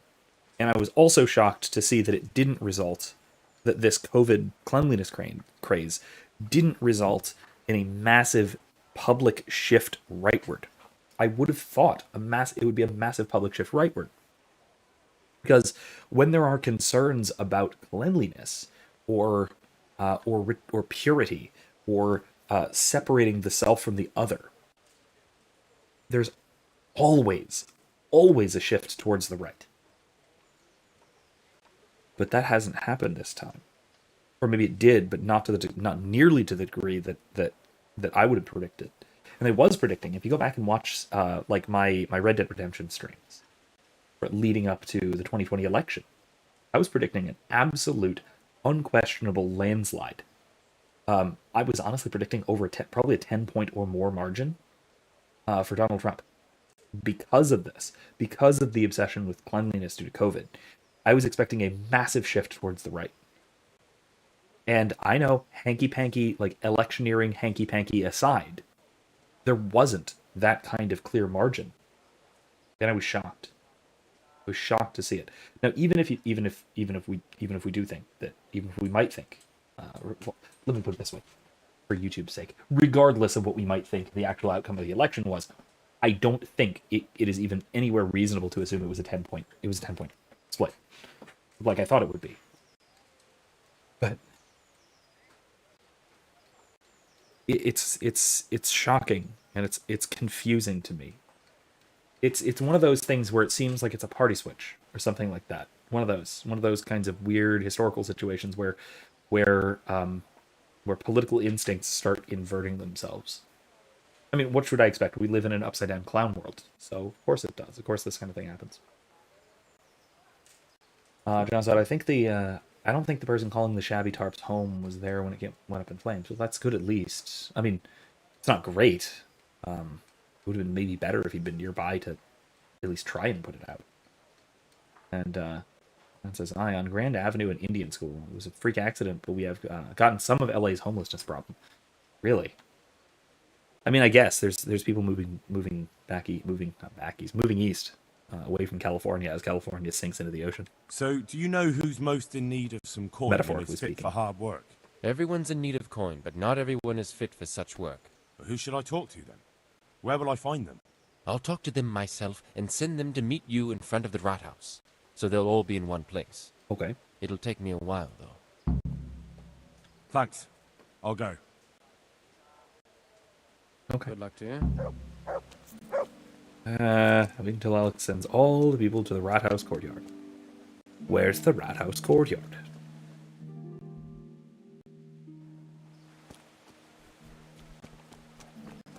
Let me go talk with this maid, or this housekeeper, cook lady at the parish.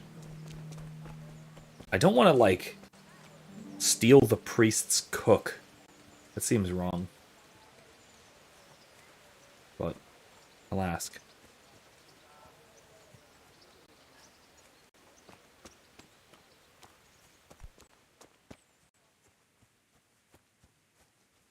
Wow, that's a lot of graves.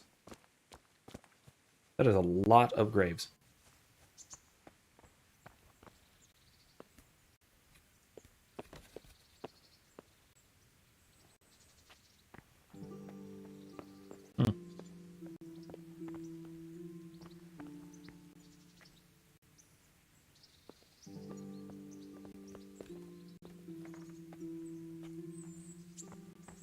Yeah, that was honestly one of the more shocking twists of recent society that I've yet seen.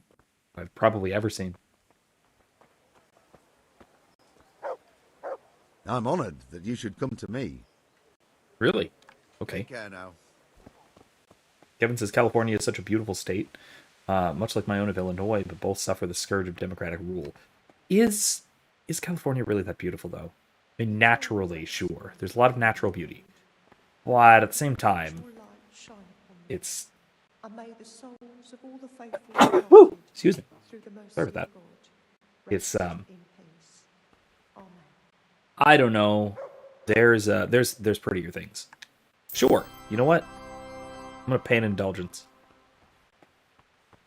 As one does. Kind of a lot of money, but it's okay. Actually, how much do I have? I have 160 left. I paid like half my money for that. Like this. What do you want from me? Give half my money to the church. Now that's a good penance. One hell of a penance. All right. Yeah. Are you Agnes, who works at St. James? I am. Or I did. Before those devils rolled in and burnt down Skalitz. Why do you ask? I'm looking for a good cook and housekeeper, and everyone I asked sent me to you. I've been blessed by God. So it seems. Anyway, the local merchant wants someone who can cook food fit for nobility and take care of his household. Well, Father Francis was very fond of good food, but I can't just go serve someone else. It says natural beauty for sure. The developed areas, no, yucky. Yeah, indeed. Why not? Agreed entirely. Because I'm still Father Francis's housekeeper. But I heard he fled and isn't coming back. Don't pay any attention.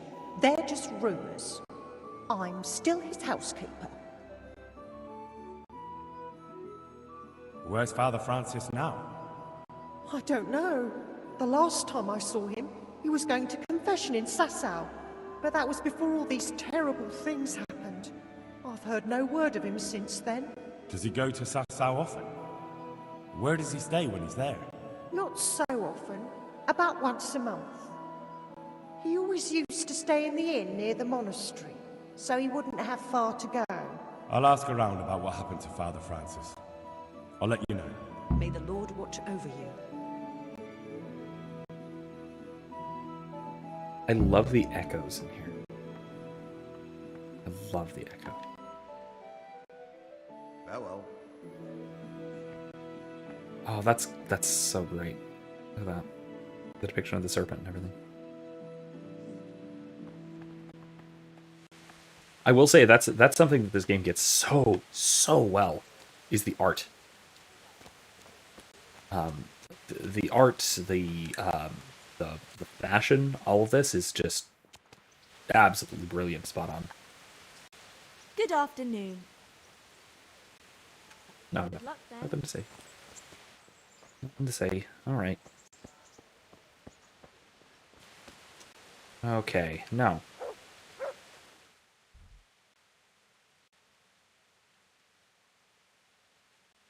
What more have I got? Oh, maybe there's a quest over there. Maybe I'll do that.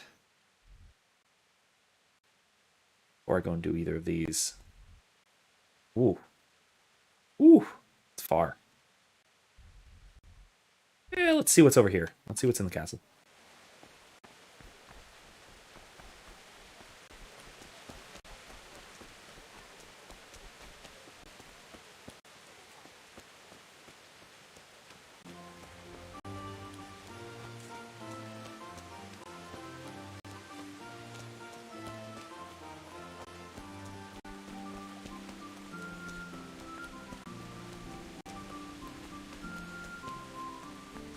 Yeah, to be fair, I've never been nearly as far west as California.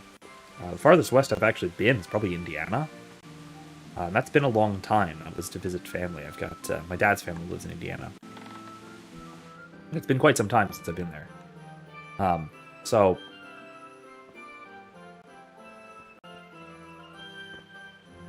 I've never actually been out west properly, like proper out west. No. I need apples.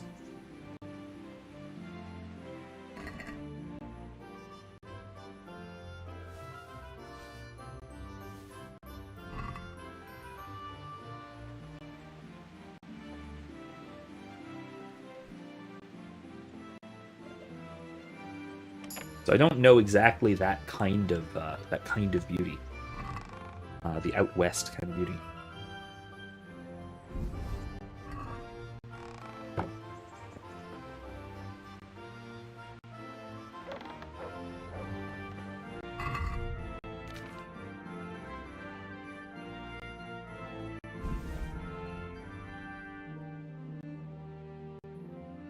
All right.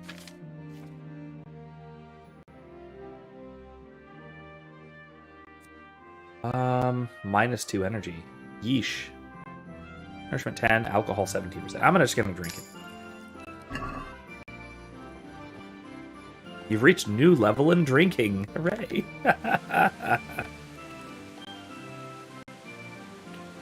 I'm not drunk though, that's good. I'm only slightly. Wait, am I actually? Uh-oh. Am I drunk?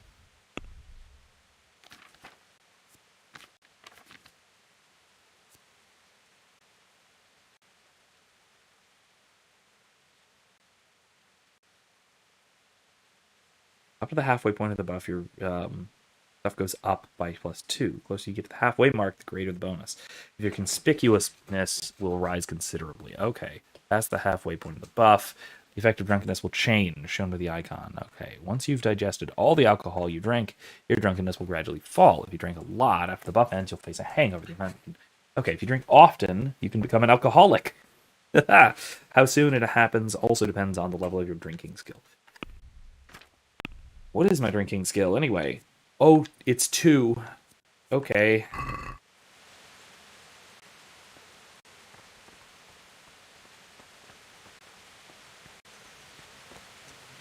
Not gonna do that.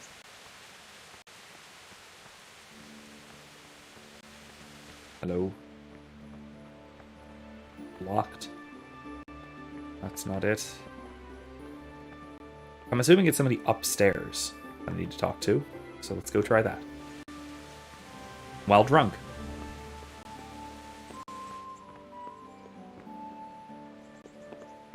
A pooper. Naturally. Oh, no, that's private.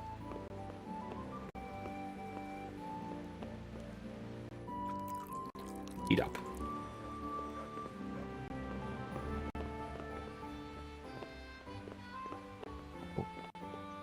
Is that who I need to talk to? Who do I need to talk to? Her? Someone in here?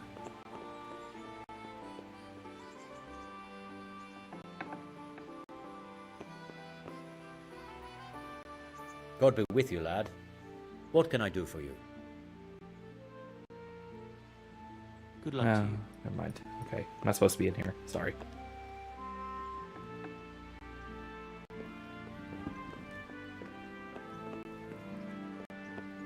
Wow. Yeah. No, I'm actually pretty darn drunk. What was that?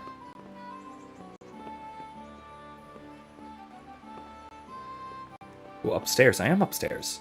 I guess I can go further upstairs. Maybe that's it.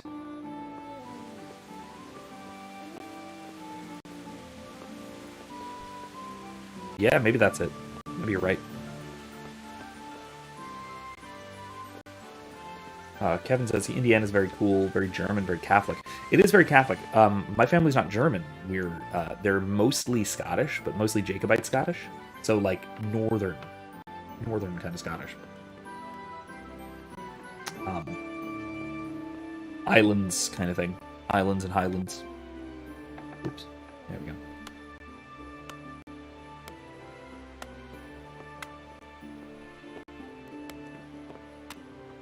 I sit here. Nice.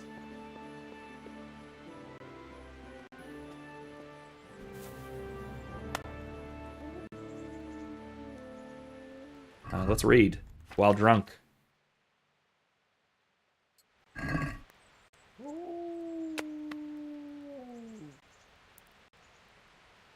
Now let's talk to this guy first.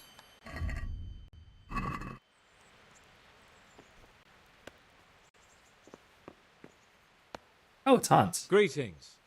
What do you need? How goes it, sir? Are you recovered? I am, for all the good it does. The boredom here. The only thing I have to read is the Bible, and the Hanush won't let anyone near me but the priest. Have you any idea the monotonous drivel that fella comes out with? This world is but a trial. Be repentant. He talks to me as if I'm about to breathe my last. Actually, you might he talks to me as if I were already dead. You never know. Henry, won't What's you the come point? with me to the Ratte Baths? I need a change of scene before moss starts growing on me. So yeah, John says Arizona's got natural beauty. I can still, but it can, and I can still pack hella heat. That's true. That's the thing that Arizona's got going for it. So I don't know what Cali's on about. Yeah, no, I mean, the whole gun rights thing is something that Florida is lagging behind on. Like, I'm shocked that Florida hasn't managed to pass constitutional carry yet. Shocked, appalled even. John says I still haven't been to the Grand Canyon. Neither am I. I mean, look. I would say that some of the most incredible natural beauty I've ever seen is in the Smoky Mountains, Appalachians. The mountains up in New England are gorgeous too, but I mean, I also really just kind of realized that I am in the middle of some of the most gorgeous natural beauty in the world, of like Florida beaches and islands and mangroves and all that kind of stuff. Like the coastal things in Florida are just incredible. But I don't really see it, right? Because I'm immersed in it. So I really have to take a step back from it to really admire how absolutely beautiful it all is. And once in a while I do, and it's really something. It really is something. Kevin says Arizona is awesome. I stayed in Welton for a few months. Big fan of the desert. John says, despite being a mountain man, I've adapted well. Don't really even notice the 120 degree days anymore. Good Lord, 120 degrees. God, this part of Florida I don't think has ever on record gone above 100 degrees. Which is nice. Despite near 100% humidity, like 10 or 11 months out of the year. That sucks. But so the cold feels colder and the hot feels hotter, but still, it's not dangerously hot most of the time. Now that said, we do have highs in the mid to high 90s for like 3 months at a time very often, so that sucks. Why to the baths?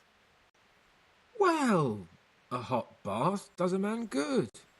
It does. Which is why you can bath here anytime you like. Have you ever seen Clara, the bathhouse wench? Henry, she's a beauty. If I didn't know better, I'd say I was in love with her. Don't do that. But what about your wound, sir? Well, I won't lie to you, it hurts like the devil. But I'd rather hobble along with a cane, howling in pain, than listen to a selection of the most boring passages from the Gospels for one more minute. Okay. Why not? When do you want to go? I shall go there right night, away, John. but wait until next at least time. dusk to join me. I'll have company there. All right, I'll come and join you there. Take care. Okay. Courtliness. I'm gonna read a book in your bed, or next to your bed, for a little while.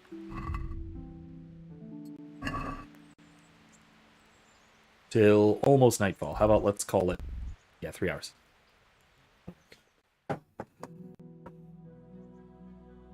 Anyway, yeah. Evan says 120 in Arizona is fine compared to 98 in Southern Illinois. Damn humidity. Hellish. That's true. And I will say, like, I've never experienced a really, really intense dry heat. Erica has, and she'll tell you that. I don't know if she's listening right now. I hear Monica crying, so there's a fair chance that that she's got other things that she's taking care of at the moment. However, aside from that, it's no. Can I? Other side of the door. Damn it. But yeah, I've never experienced a really nasty dry heat, but I've had plenty of dry cold. And in comparison, the humid cold that you get here is horrendous. Yeah, Erica says Las Vegas was miserable, but with the dry heat, yeah. That was close. It was only like 98 and was like walking into a convection oven.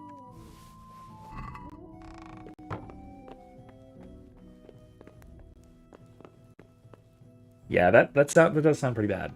But like, so my comparison's more about the cold, because I have experienced cold here, like Florida cold, which is not that bad. It's not that cold, right? It's like when Florida gets, cold, it doesn't get cold. It gets to barely freezing sometimes. But when it does get to freezing, it feels astronomically colder. Honestly, it feels astronomically colder in Florida when it's, I don't know, like 60 degrees, 50-something, 60 degrees. It feels astronomically colder than... Ooh. Be careful here. It feels astronomically colder than other places where I've been, where it is significantly colder but dry. Like if there's a dry 30-40 degrees. Complete pauldrons. Sir Radzig's hood. I'm not taking that. Yes, I am.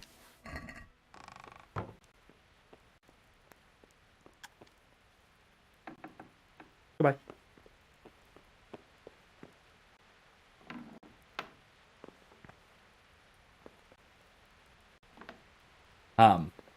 But man, it's pardon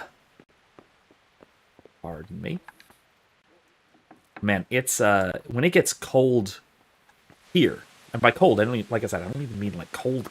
I mean Florida cold. It feels so much colder just because of the humidity. Like I have to wear like a coat and or jacket, sometimes both, whenever it goes below like 60 here. Definitely when it goes below 50. Whereas I can walk around in like a t-shirt, or maybe a long sleeve t-shirt if it's really brisk. When it's in like the 30s or 40s, where it's not as humid. Okay. Plate pauldrons. Look at that. Oh, that's expensive too. Oh my god. All right, move to horse. Move to horse. Hide my stolen goods on the horse.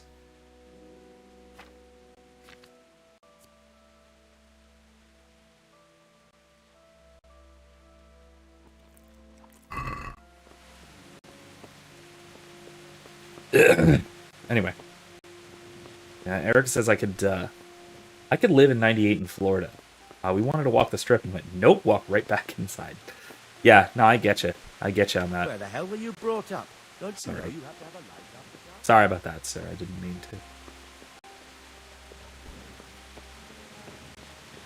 to. So let's go to the baths. Yep. I'll do that too. Unmark that one.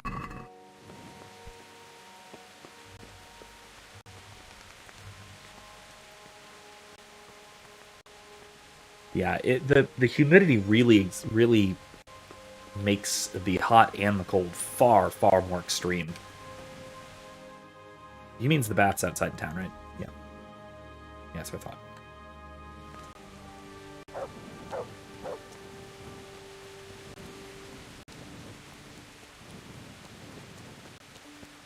But yeah, I like it though. I like it here. I don't like the heat here at all. Man, do I not like the heat here. Florida's way too hot in general. I always say, and I'm like really not even joking, I always say that I wish it were half as many degrees. Like take the temperature Fahrenheit, cut it in half. That's what I would like for it to be anytime, whenever in Florida. I would very much prefer it to be half as many degrees. Like right now, it's probably about 70 degrees out. It's late October. If it were a pleasant 35, 36, I'd have the windows open. I'd be snuggled up in a nice robe. Oh, man, it would be just so delightfully pleasant. Especially if it were a nice 35 and also half as humid. That'd be even better, but whatever. No, you're just a lady. Hey.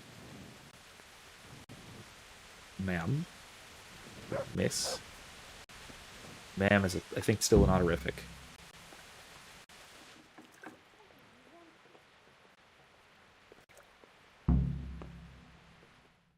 Hi, Hans. What do you need, sir? I need you to do me a favour, Henry. Of course, sir. Good. You'd never think it, but Stenna here is a demon at dice. She stripped me bare ass naked, and I couldn't even get a ribbon off her.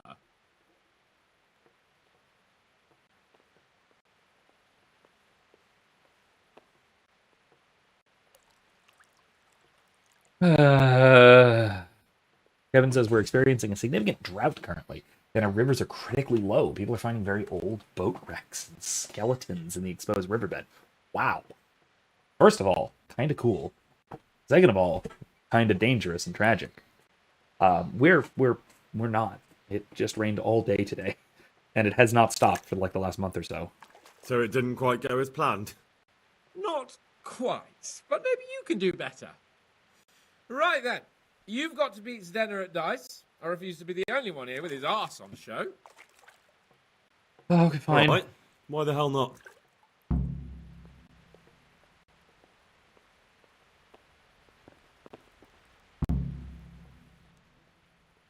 How about a game of dice then? Are you sure? What would I do with two naked men here? Let's see how good you are. Good luck. God. This is going to be so embarrassing. Okay.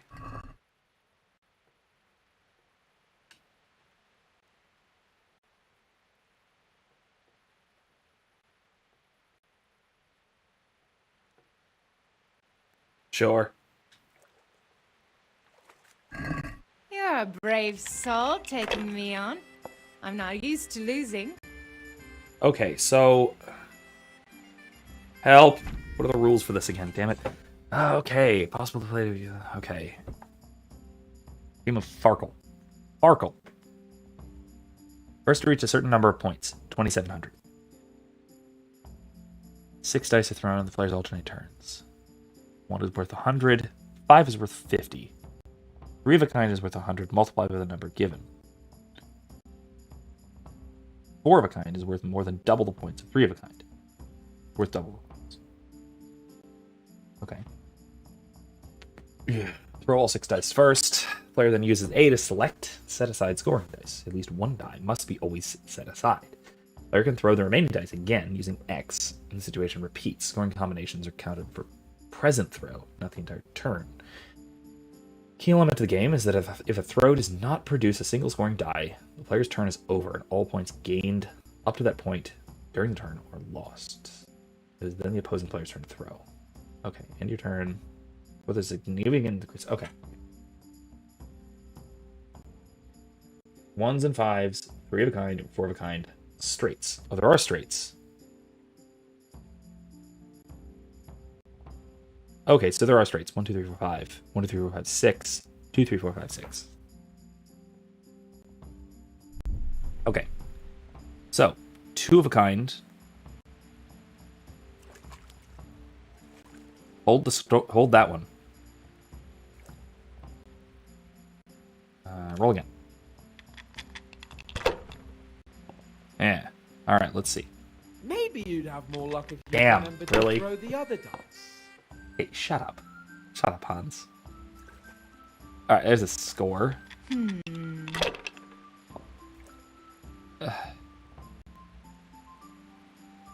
Jesus. Finished. Alright, great. Let's see.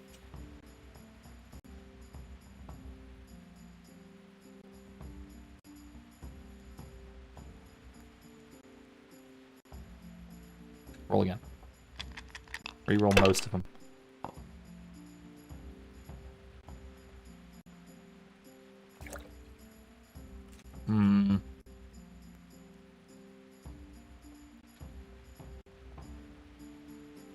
Should I roll again?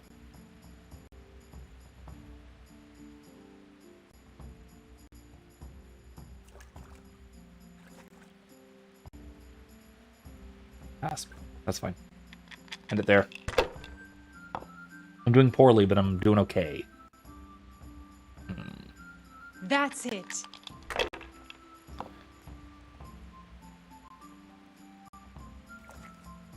We'll see.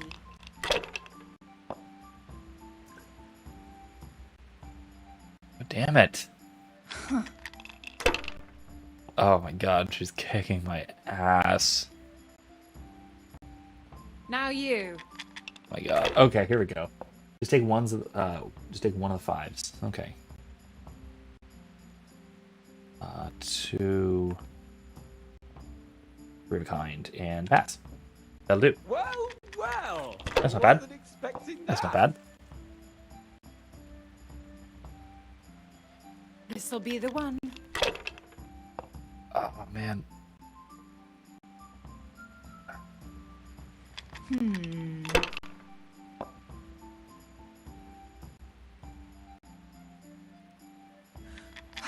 Oh man, she's still going. Oh my god. Okay, here we go.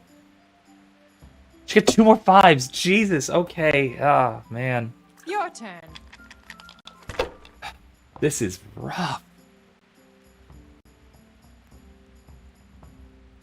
2, 3, 4, 5, 6.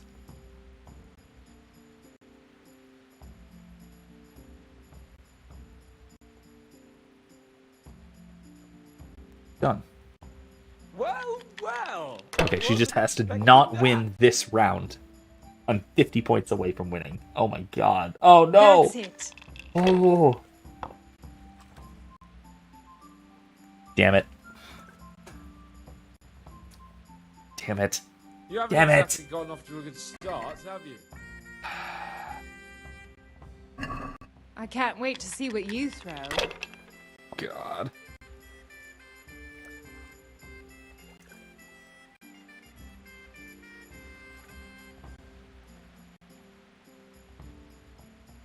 Should roll again. Yeah, I'm gonna roll again. Risking it. There's a 5. Alright, I'll take it. And pass. Well, there, 650. That's good. That's good for one. That's good for one hand. I'm proud of you anyway. Thanks, Hans. Thanks, Hans. Oh, jeez, man. That's all. Okay. I'm ahead on this one. That's a 5. 2, 3, 4, 5, 6. Yeah, 2.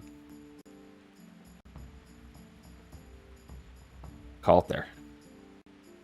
My. Some real competition at last. All right. No, I'll let you, of course. Let's go. All right. 3 4s. And score and pass. That'll do. Good. Well, It's a good set. well. I wasn't expecting that. Bust already. Ah, bust on the first hand. That's rough. Okay. 2, 3, 4, 5.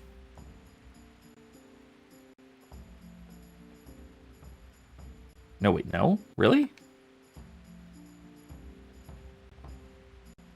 Guess I'll just take the 5 and roll again. Oh. There's 2 1s. I'm not gonna roll 3 more.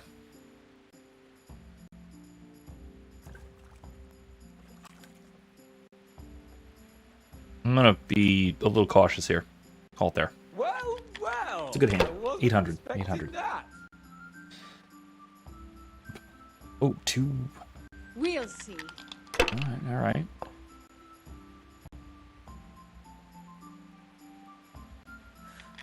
All right. Let's see. See what we got here.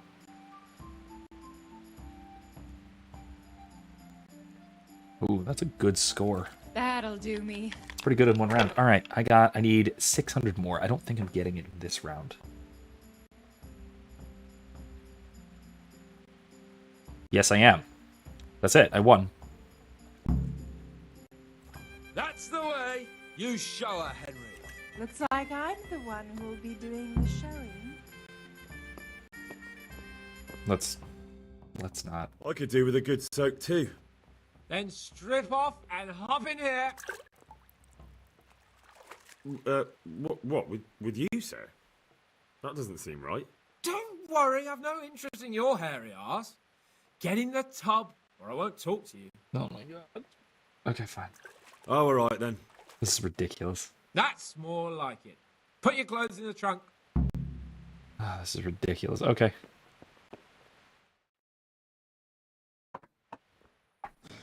Shift over.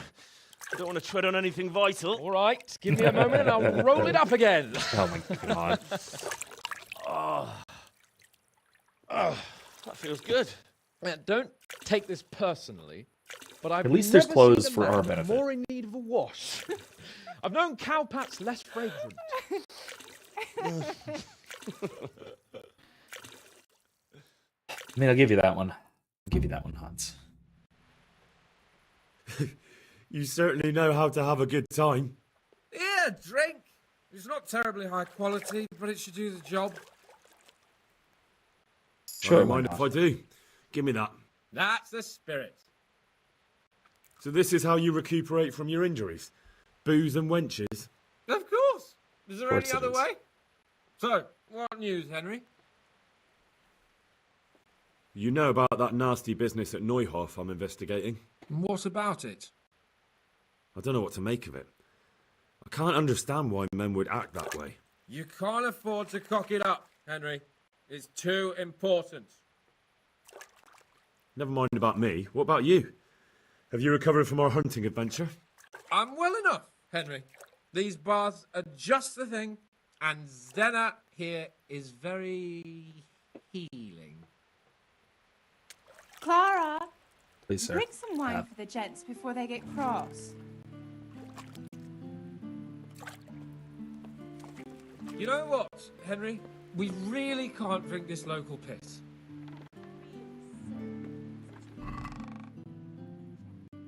Clara, my most favouriteest bathmate.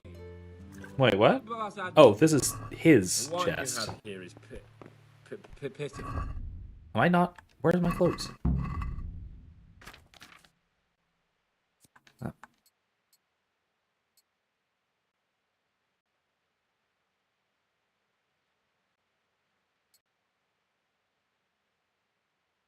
Okay.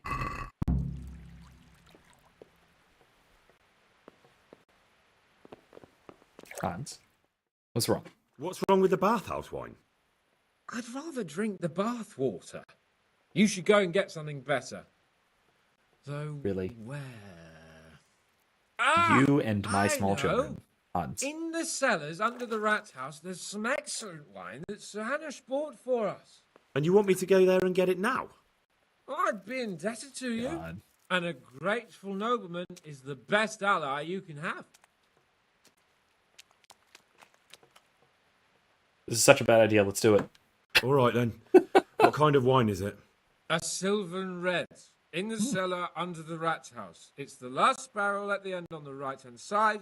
Get a pitcher somewhere and take it with you.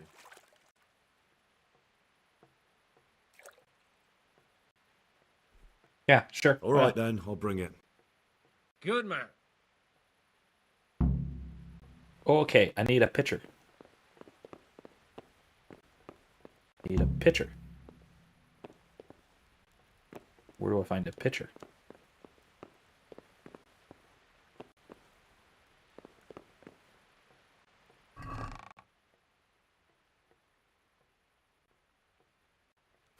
Sure.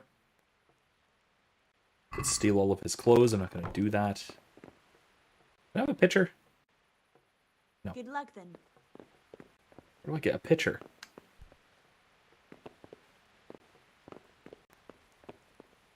Just...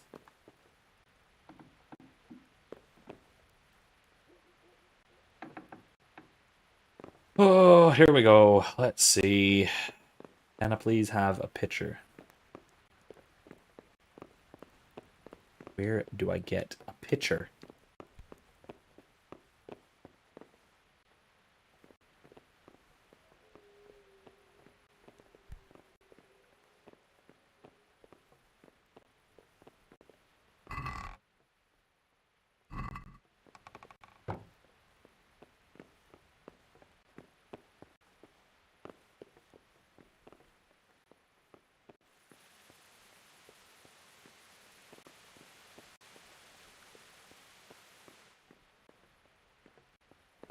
Where in the world do I get a pitcher?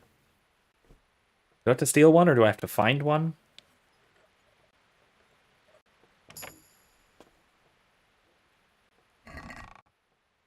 No.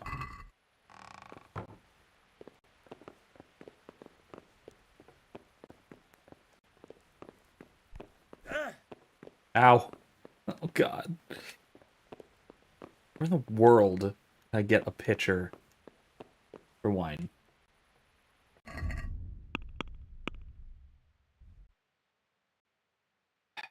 Get a pitcher. Get into the rat house through the rear door on the ground floor. Or rear door upstairs. Where do I get a pitcher?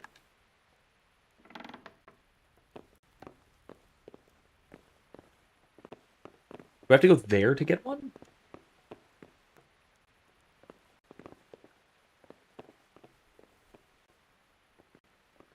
I'm gonna knock her out. Okay, I guess I'll just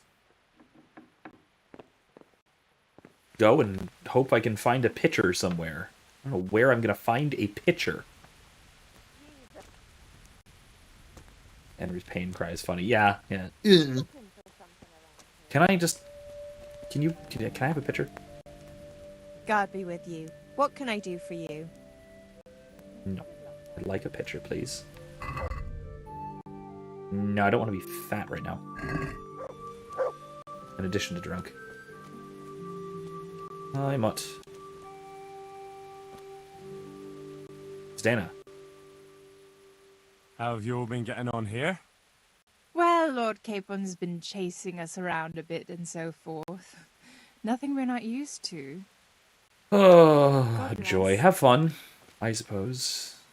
Just got out of a bath, so I don't really need to do that, right? Oh, maybe I do. Why are my things dirty?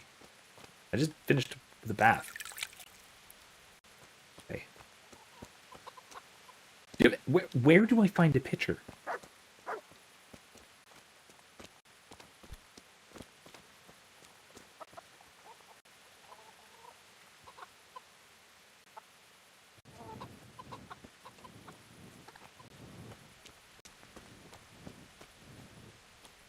Heaven help. Help me. Where do I find a pitcher? Oh god, this is an absurd quest. This is so ridiculous. I kind of love it. Because it reminds me of that one quest in most RPGs where you go get drunk and do something silly. Except I'm assuming this isn't the only time you go get drunk and do something silly in this game. I'm not sure about this one. Uh-oh. Okay, well, I won't have to figure it out. Just find one around somewhere, maybe? I don't know. Maybe there's one at or by the rat house.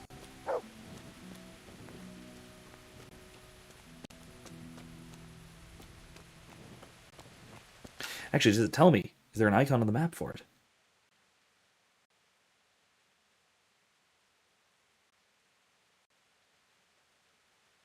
No.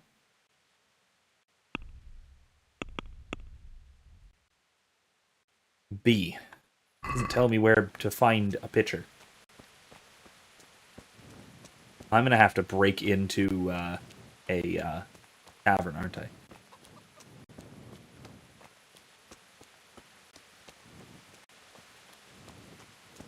This is the rat house, isn't it? Eugene Capon, where's my friend?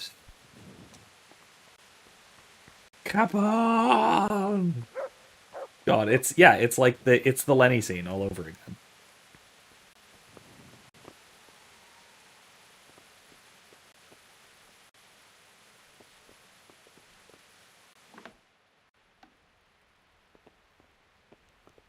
God, I can't see anything.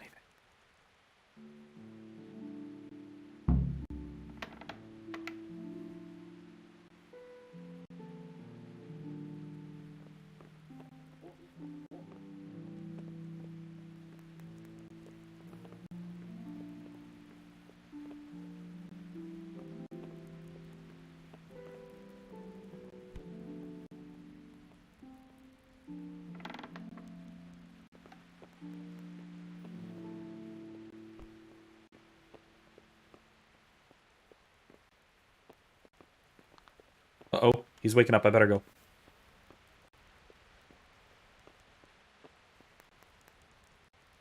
Hey, what the hell do you think you're doing? If you don't I better clear go. off quick, it'll be the worst for you. Who are you?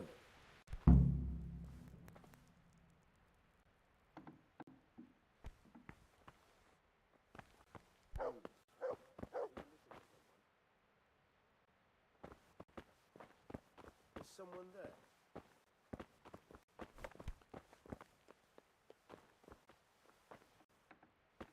Hey, you!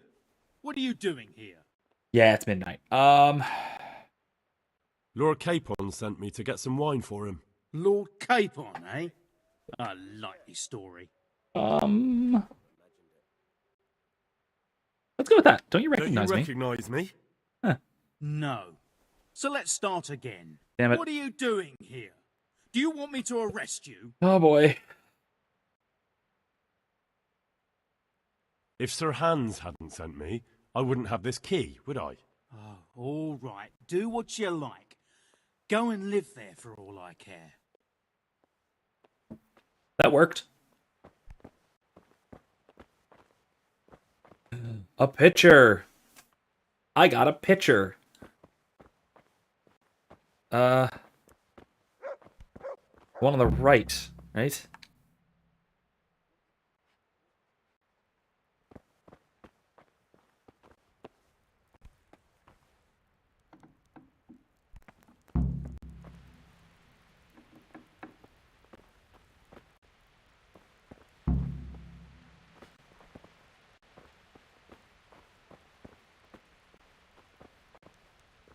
Hard lockpicking. Mother of God! I've been over this. I'm supposed to be here.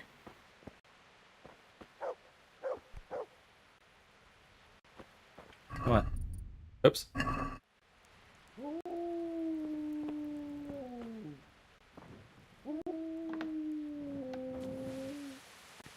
Alright, great. I'm glad I took that key. I'm very glad I took that key. It's already midnight. Alright. I'm going to call it... No, you know what? I'm actually going to finish this quest really quick. I assume this won't take too much longer. I'm going to run back to Sir Capon with the wine. Finish this up. Should take another, I don't know, 5-10 minutes, I hope. If it goes too much longer, I can always save and quit, and that'll be fine. But I would like to finish this side quest, so if need be, I can do some off-stream, I don't know, hunting and whatnot. I don't want to leave this quest in the middle of being done between weeks, if I can possibly avoid it. Now, if I can't avoid it, I can't avoid it, and that's fine. I can live with that. But I'd like to finish this if I can. So back to Sir Capon. Hans, old buddy. Hans, old buddy. All right. Hans, I have good news and bad news. The bad news is the guards don't like you any more than they like me. The good news is I have wine, which is usually the best news you can have.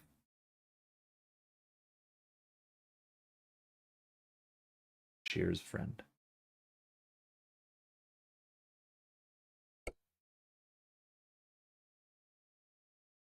If it load quicker, this would be fine.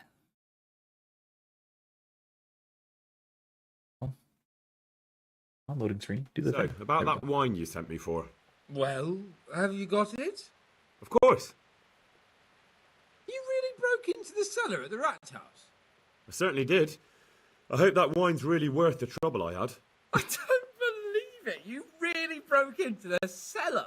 You're insane. Oh my god. What?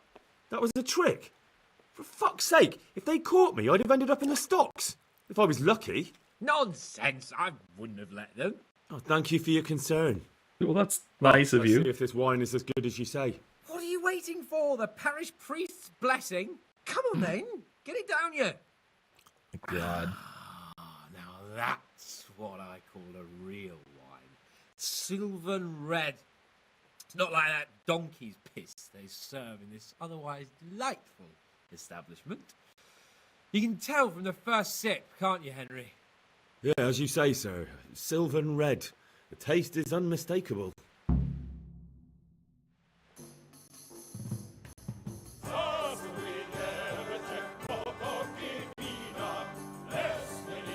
my god.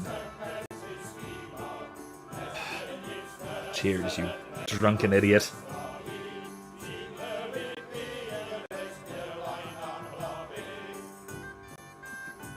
Oh no, what is happening here? Oh my god. Oh no. God.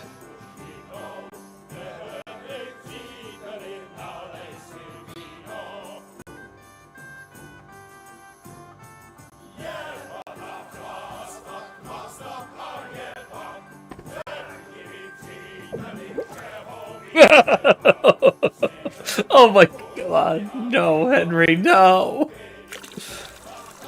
So maybe he is a little bit of a peasant. Hands? I'm not like the other girls. I know, Clara. Oh my god. You are different. you deserve more. You deserve flowers. What? What kind of... Oh my god. No, he's gonna send me out to find flowers, isn't he? Well, I This is so like ridiculous. all kinds. I like dandelions, sage, knotweed, and poppies. I really like poppies. Henry, did you hear that? What? The lady requests dandelions, sage, cabbages. Right.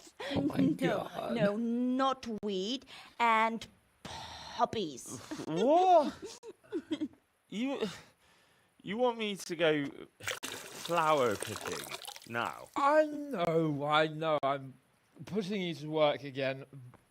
But if you do it, I'll give you Scriventy Flowengroschen. So, That much? All right. I'll go.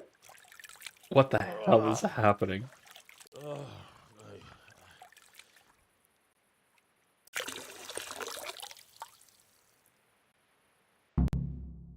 What was it she said? Sage something else, and roses? Yeah, what would a bouquet be without roses? There's some in the upper castle garden. Oh no. Okay. Okay. Here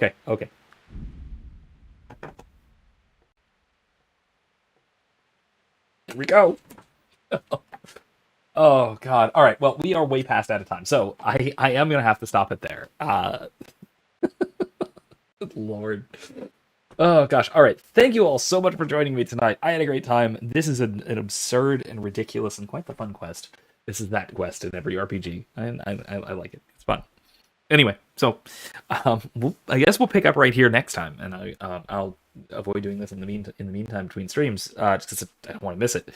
I don't want to, have you guys miss any of this nonsense. So this should be a good time. This should be a great place to start next time. So I'm certainly going to look forward to it. And that'll be next week, and that'll be the next time we're streaming. So, like I said, my time permitting, I will try and get some kind of a fun little Halloween surprise video out on Monday. We'll see if I can actually get it done. Fingers crossed. I'm not promising anything, but I'll give it a shot. Also depending on YouTube's copytism stuff, we'll see. Anyway, like I said, time permitting, I'll get to that. But so that'll be instead of streaming on Monday, because we're not going to be streaming on Halloween night. But we are going to be picking up right here next Thursday at the usual time, 9 p.m. Eastern, for more Kingdom Come Deliverance. So, thank you all once more for joining me. If you want to help me continue doing what I'm doing, feel free to donate down below right there, ko-fi.com/ProfessorMcCoy. And, as always, and as I'm trying to remember to say, don't be safe, be well, and more importantly, be good. Good night.